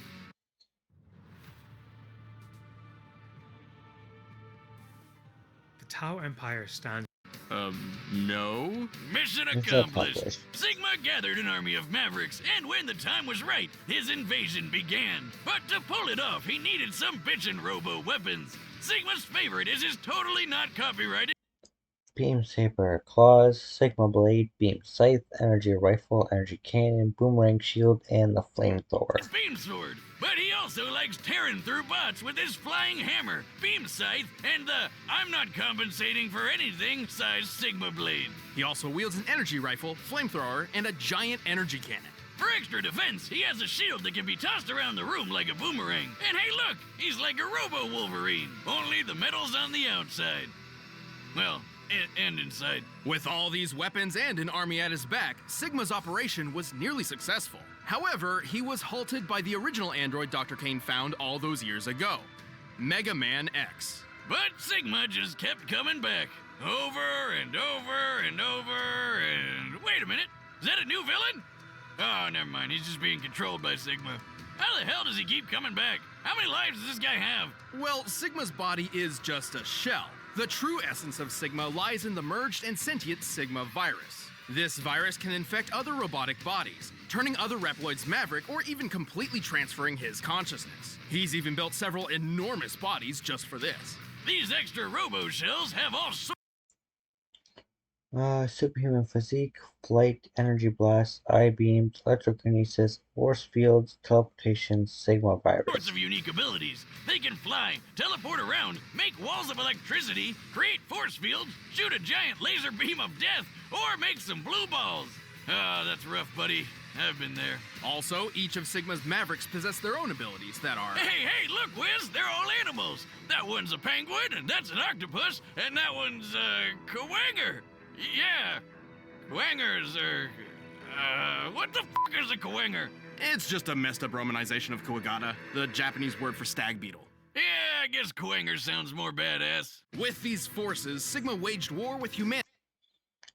Spread the Sigma virus planet-wide, hurt Zero, who survived a 1 trillion ton impact, kept up with X, who can dodge Optic Sunflower's laser, survived battling X, who can damage the General, manipulated the world in a civil war, defeated Zero, Mechanoid, and Mega Man X. For many, many years. He's battled top-tier Maverick hunters like X, Axel, and even that Zero guy.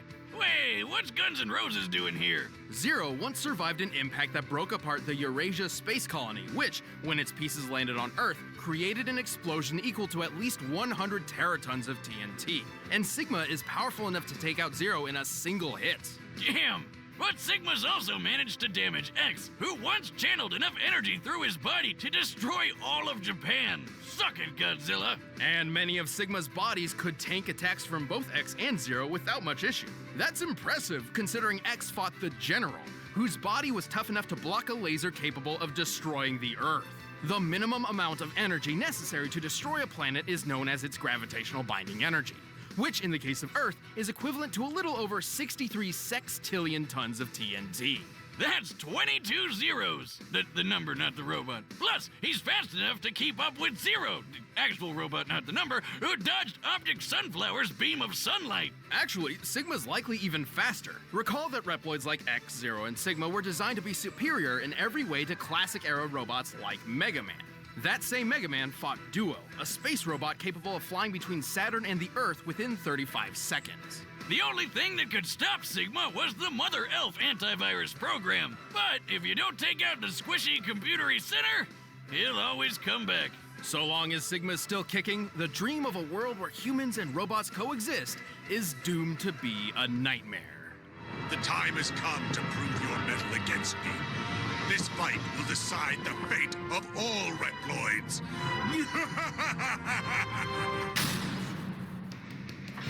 All right, the combatants are set. Let's end this debate once and for all. But first, let us help you program your next meal.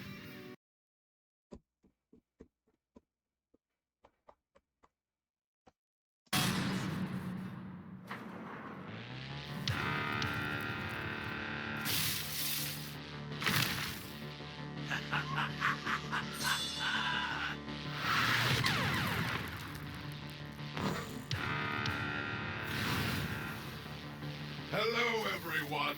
I'll accept your unconditional surrender now. At the risk of sounding cliché, you and what army?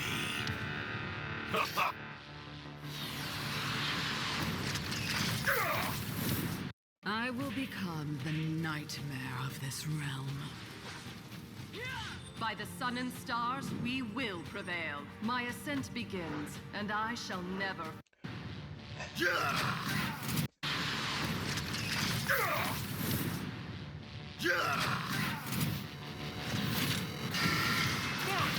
bones beneath no skin, just a polished exoskeleton. Everything that I'm in, I win, and all your friends ever going in my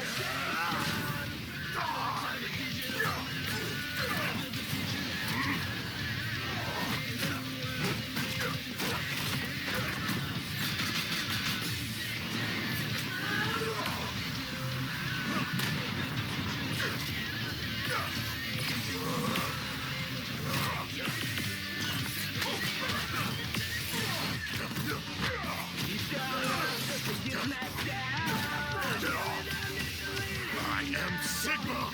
I am superior!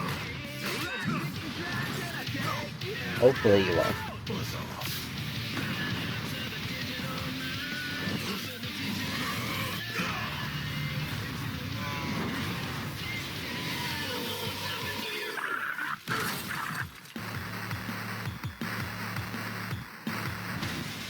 Your reign is a delusion.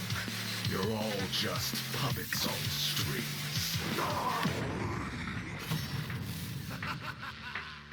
I'll tear out your circuits and bathe in your oil.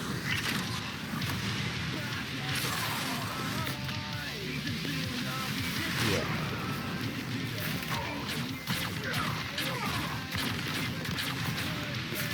Prepare to be extinguished. What gall. Lucky for me, I'm my own best backup. You're mine!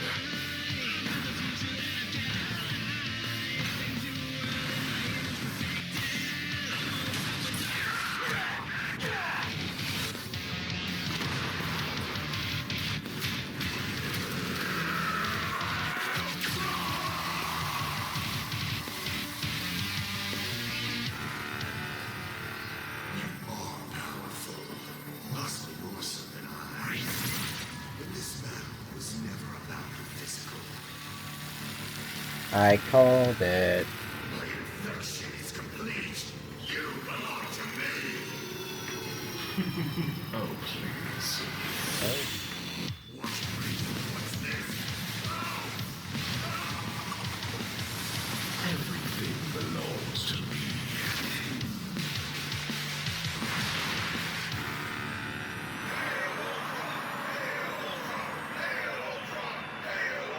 Damn.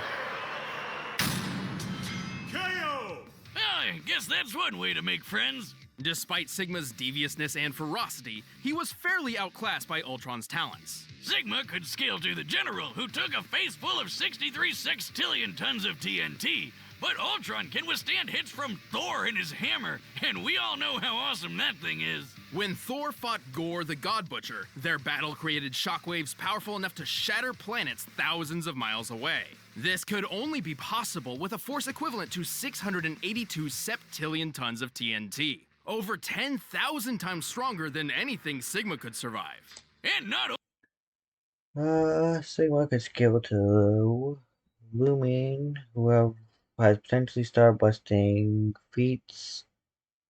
However, the specifics of the feat in question are never explained, and the star itself could have been illusionary or much smaller than in reality.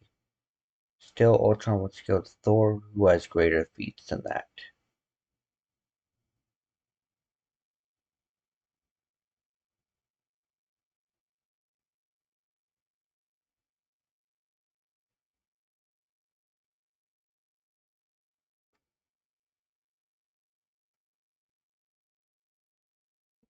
Stronger than anything Sigma could survive. And not only has Ultron frequently smacked Thor around like a toddler, Thor has had a really hard time trying to damage Ultron's.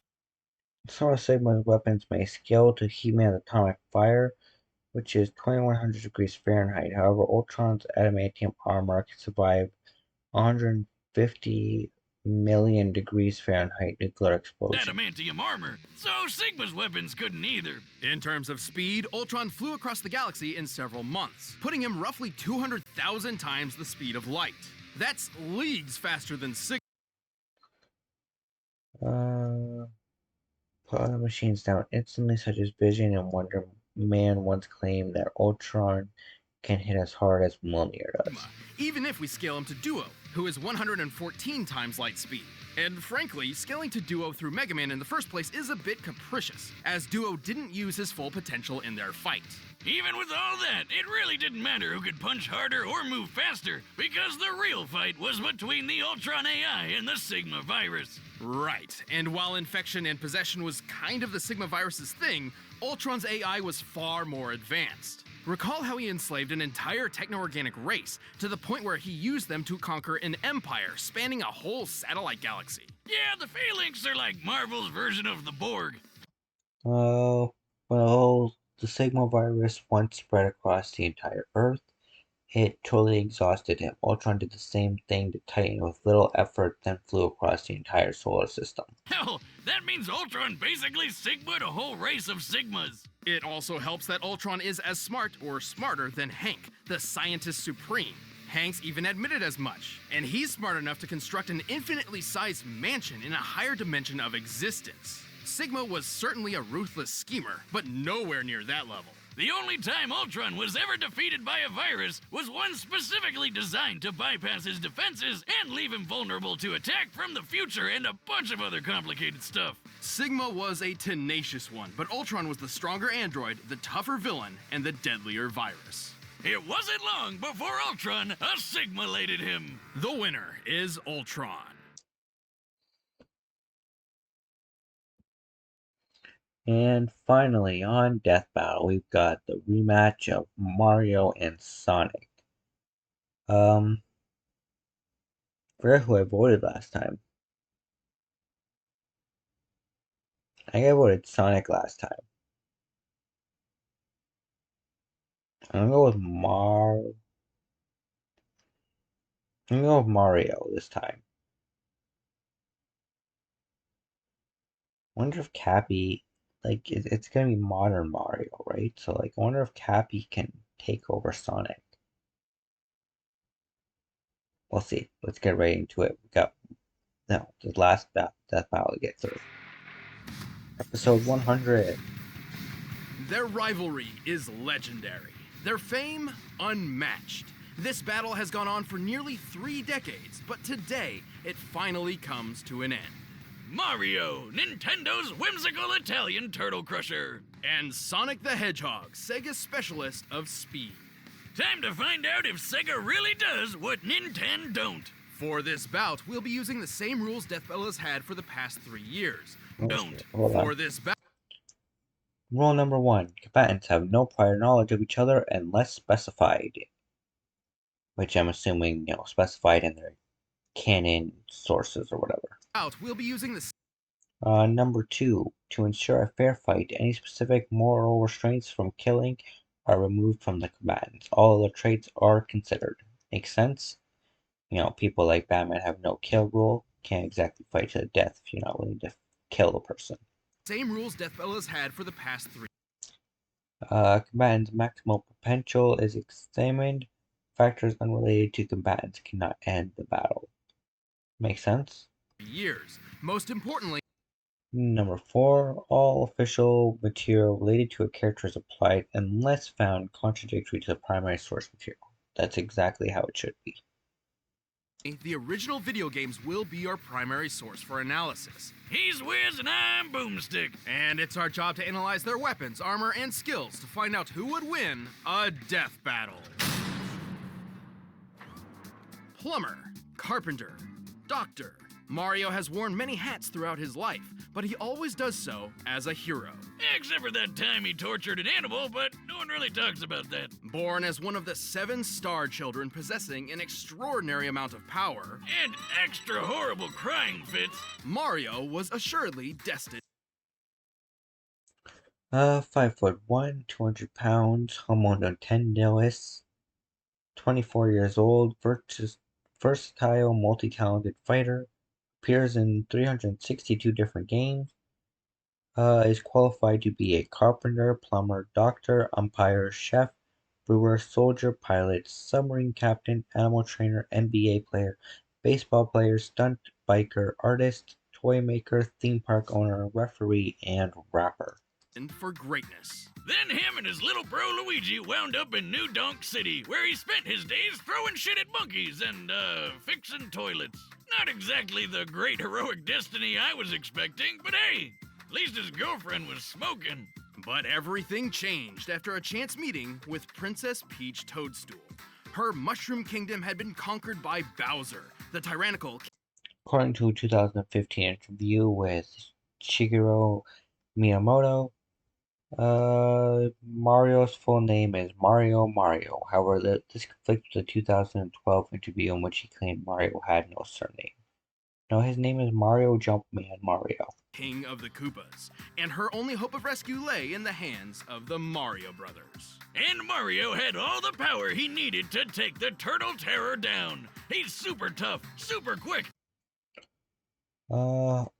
Ultra Jump, Super Jump Punch, Ultra Hammer, Cappy, Mega Vitamins, Bottomless Gloves, Lazy Shell, and Pyrokinesis, Fireballs, Ultra Flame, and Firebrand. And really, really strong. He can jump several times his own height, smash tanks to bits with his butt, and toss Bowser around as if he's a featherweight. So long, Bowser. Needless to say, the Mushroom Kingdom was in good hands. So was the princess. She even gave Mario a piece of her cake. If you know what I'm saying. Get in there, buddy. You deserve it all. Oh, come on. It's an actual cake.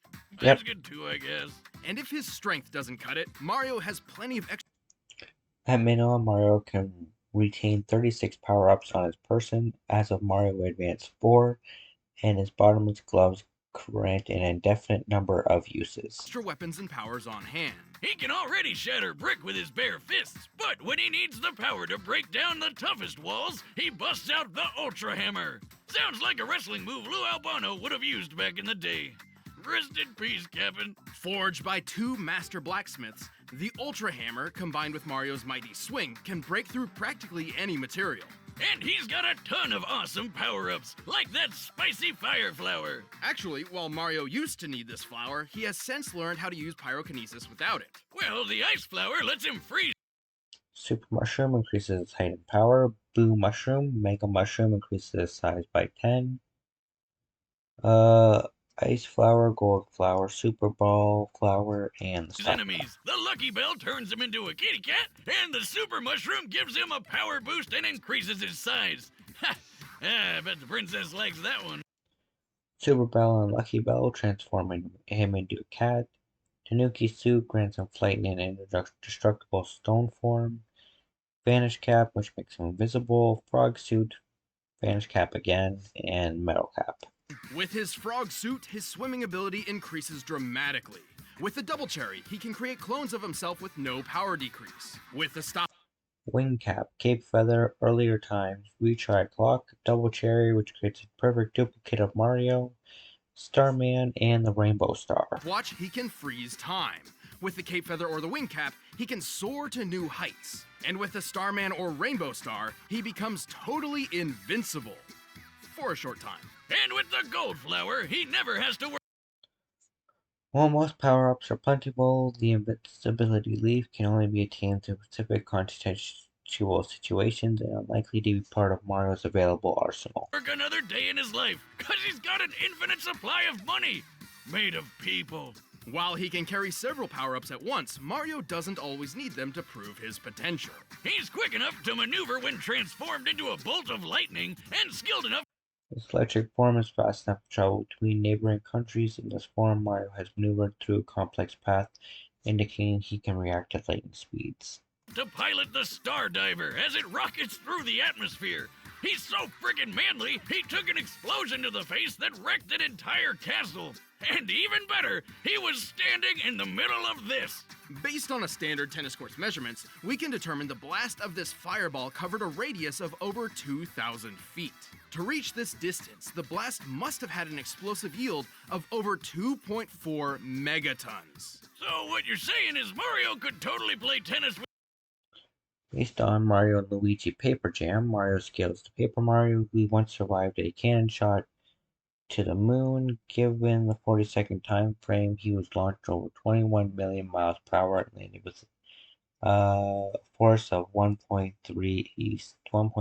megatons. With a nuclear warhead for a ball and be totally fine. Probably. Also, he can throw a baseball so fast it overloaded this speed gun, implying it was launched over 999 miles per hour. In the Mario World cartoon, he hurled a dinosaur out of orbit. Assuming this creature is of similar size and weight to a Tyrannosaurus Rex, this feat would require a force of over 135 tons of TNT. Wait, Wiz, I thought you said we're only using the games. Any official material counts so long as it's supported by the games, otherwise we'd be ignoring a huge majority of the character's history. Take a look at this chain chomp. It's actually made up of solid gold. Gold is ridiculously heavy. While 1 cubic foot of iron weighs 491 pounds, a cubic foot of gold is over 1,200 pounds. Luckily, a chain chomp is a perfect sphere, so we can compare it to Mario's height to find that it weighs nearly 6,000 tons. Wait, did he just leave it in that hole? Cash it in, Mario! That thing's worth $366 billion! That's actually correct. Well, yeah, that guy on TV who always wants my gold told me. This isn't even Mario's most impressive feat. At one point, he lifted an entire fortress and punted it through the air. He does the same thing in the manga, and it's... Restrained a 5,731 ton chain chomp, crushed buildings as Mega Mario, lifted and punted Larry's castle, became sensei of Jinx's dojo, quick enough to run up walls, piloted the Star Diver at Mach 375, survived a 2.4 megaton explosion, defeated Bowser, Wario, Donkey Kong, Cackletta, and Smithy. Pretty on par with the strength he's shown against Bowser, who's survived collapsing castles multiple times. Since this presentation makes the castle's size difficult to determine, we measured the entire interior based on maps from the game.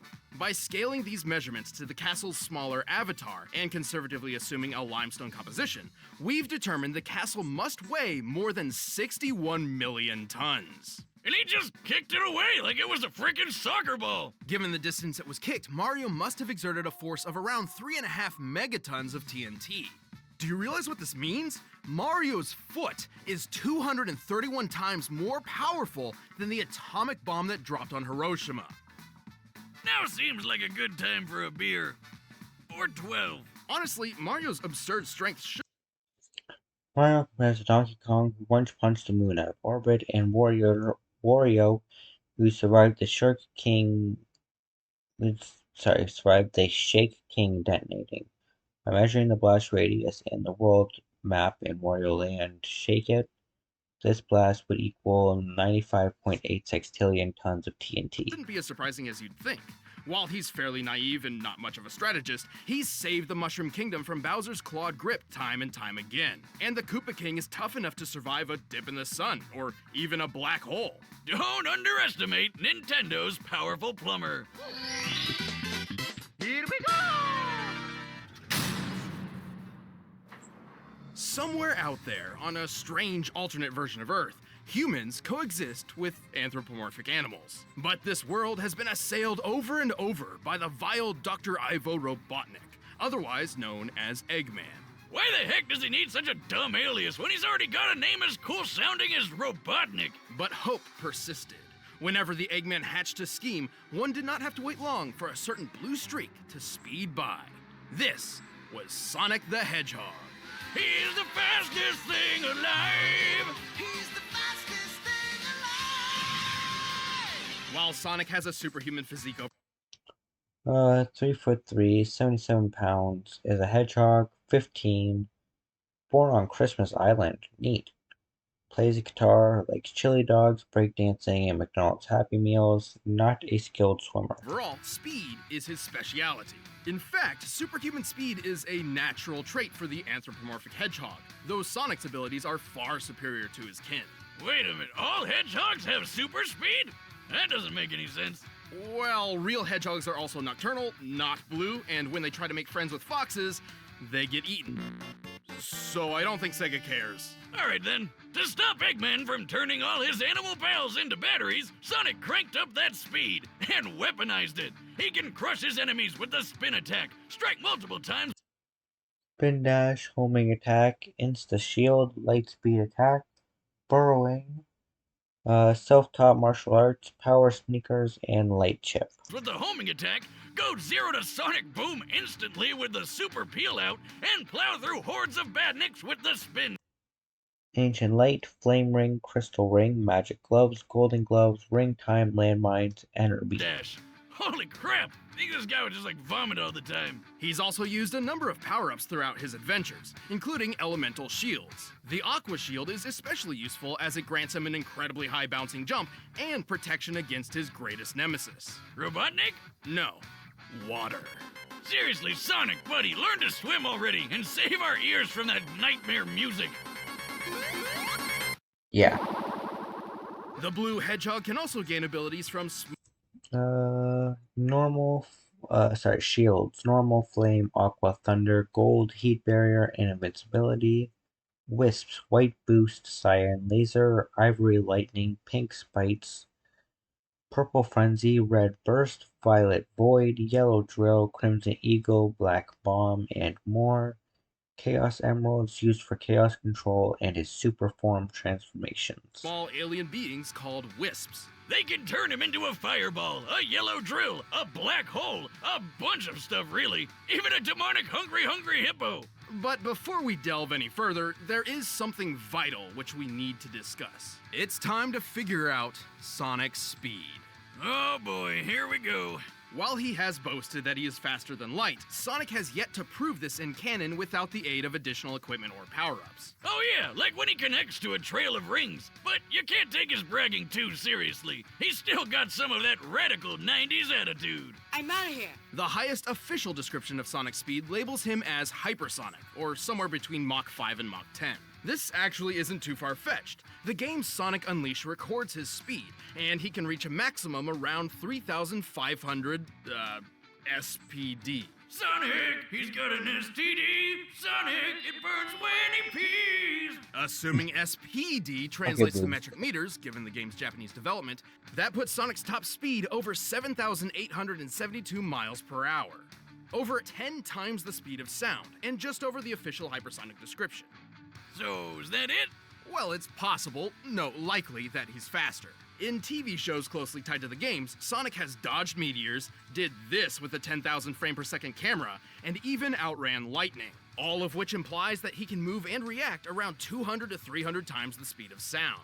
How about that one time he caught up to a cyan wisp? He said that thing's almost as fast as him, even without its laser mode.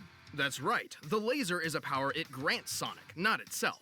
Still, wisps are incredibly fast. At one point, a group of them flew from Earth's surface to a black hole in orbit in the 20 seconds Sonic and Tails were talking. By measuring the planet's curve here, we can find that the wisp aliens must have been moving around Mach 200.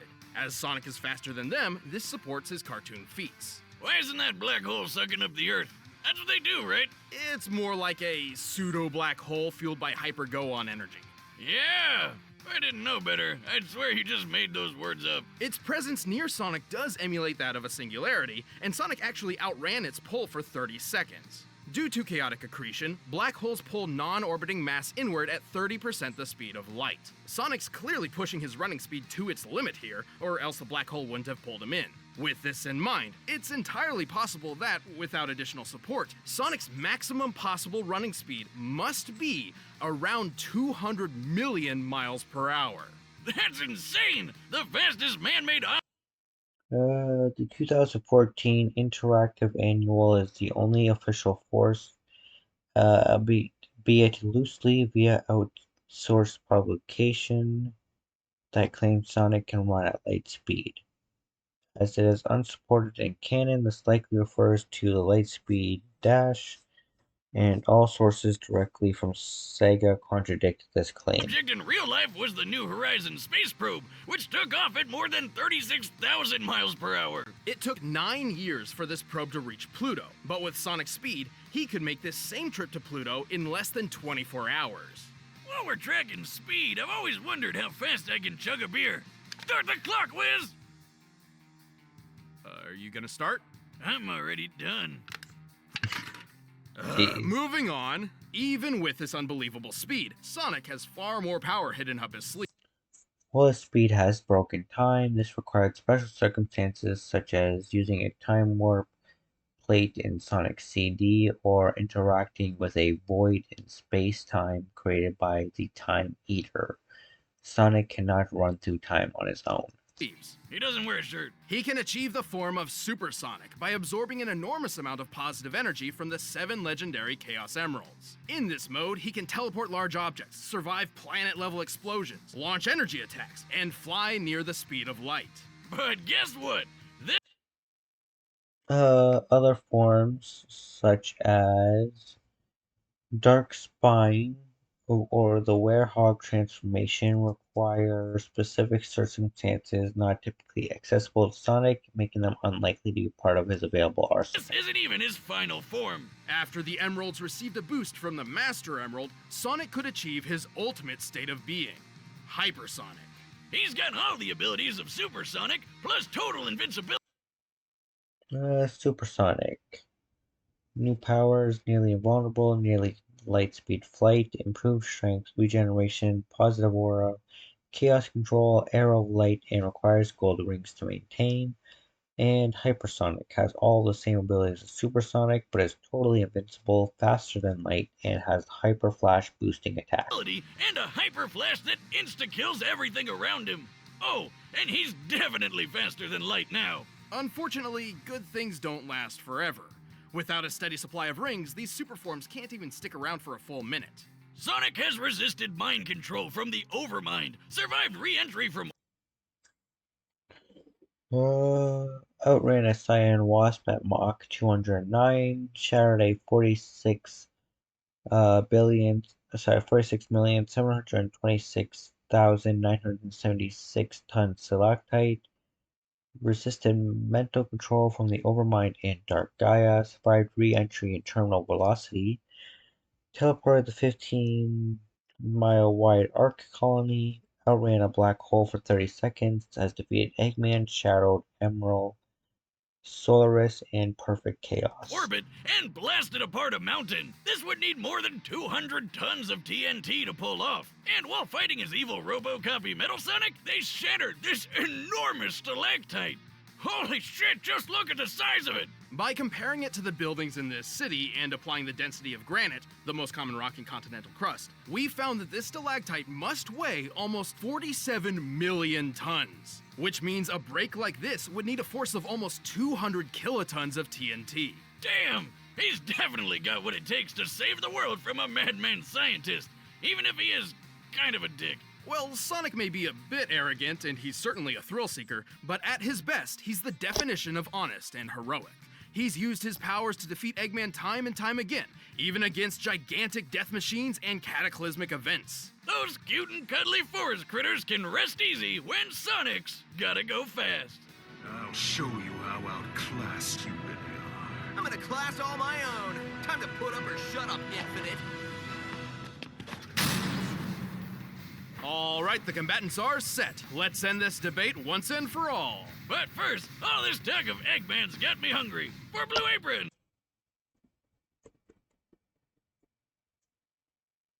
Alrighty, here we go. Last death battle.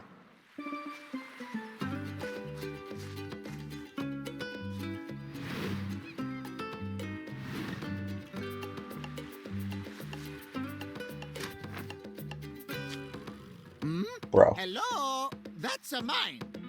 Finders keepers, pal. Whoa! You asked for it, Tubby.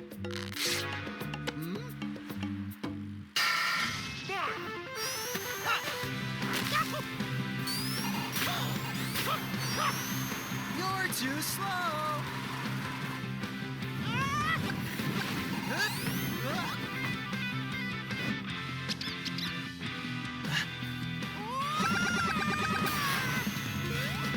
Come here.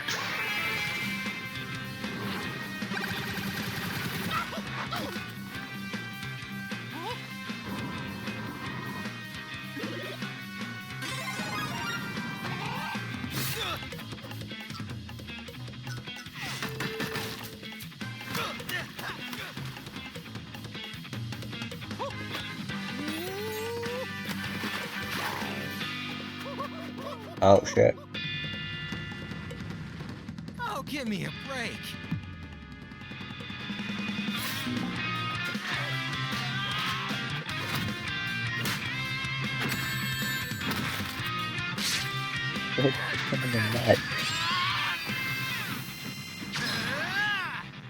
Now I'll show you.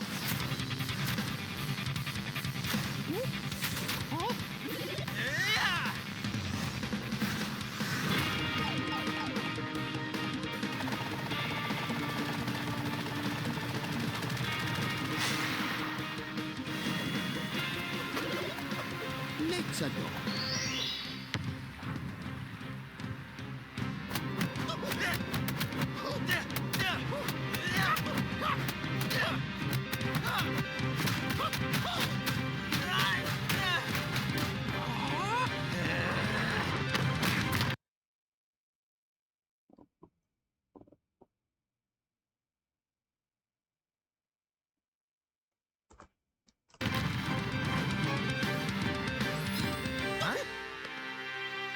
Oh, shoot. Oh, mamma mia.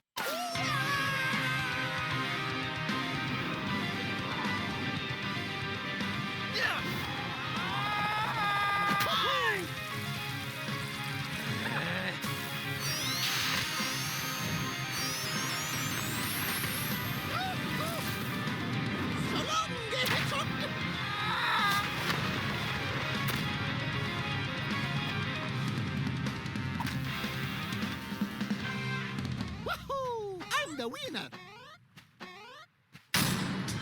KO! Whoa!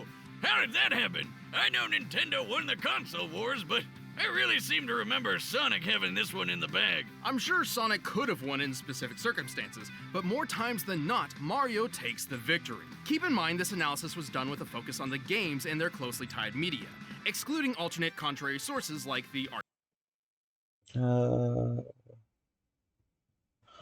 Archie Comics' version of Sonic has feats surpassing his game iteration, but the histories and abilities of Archie and game continuity Sonic are too different to be considered a single entity, similar to how Mario and Paper Mario are separate characters. Archie Comics or the Mario Brothers movie, where Mario and Sonic are essentially entirely different characters from their gaming counterparts. Sonic had speed in the bag, obviously, but Mario was way too tough for him. Their top strength feats paint this picture very, very clearly. But I know what you're thinking. What good is Mario's strength? Sonic cannot use his Chaos Control to travel back in time to the start of the fight, as he requires a second individual to do that technique. In contrast, Mario has several items that could reset the fight more easily and efficiently, such as earlier times and the retry clock. If he couldn't even hit the blue blur, he's way too fast, right? Yes and no. While Mario obviously couldn't match Sonic's relativistic.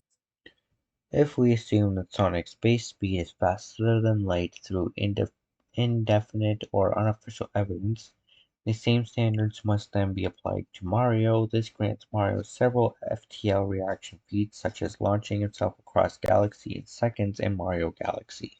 Top running speeds, he's moved efficiently as a bolt of electricity and piloted the Star Diver. Based on our calculations, this puts him at the same level as Sonic's own reactionary feats. Since Mario was tough enough to tank almost anything Sonic could throw at him, it was only a matter of time before he tagged the blue blur with a deadly blow. But what about chaos control? Couldn't Sonic just stop time and take care of things? What? It's heavily implied he knows how to, but Sonic has never actually used the time stop ability in canon. Even then, Mario's stopwatch does the same thing, putting them on equal footing. Ah, don't do that!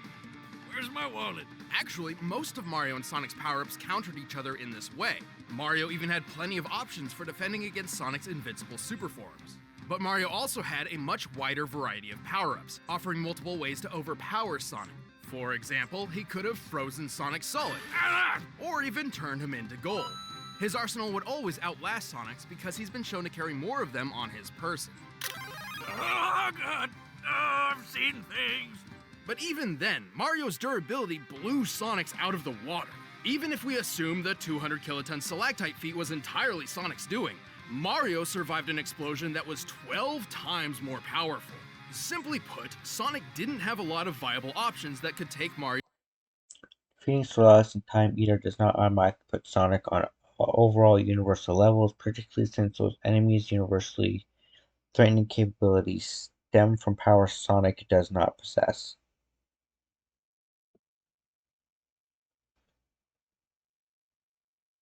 Scaling Donkey Kong's Moon Punch makes Mario compatible to Dark Gaia, whom Supersonic could not defeat without aid. Scaling Mario to Wario's durability makes Sonic's options for seriously harming Mario extremely limited. Didn't have a lot of viable options that could take Mario down for good. I always knew Sonic was impressive, but Mario is just ridiculous. Probably that mustache.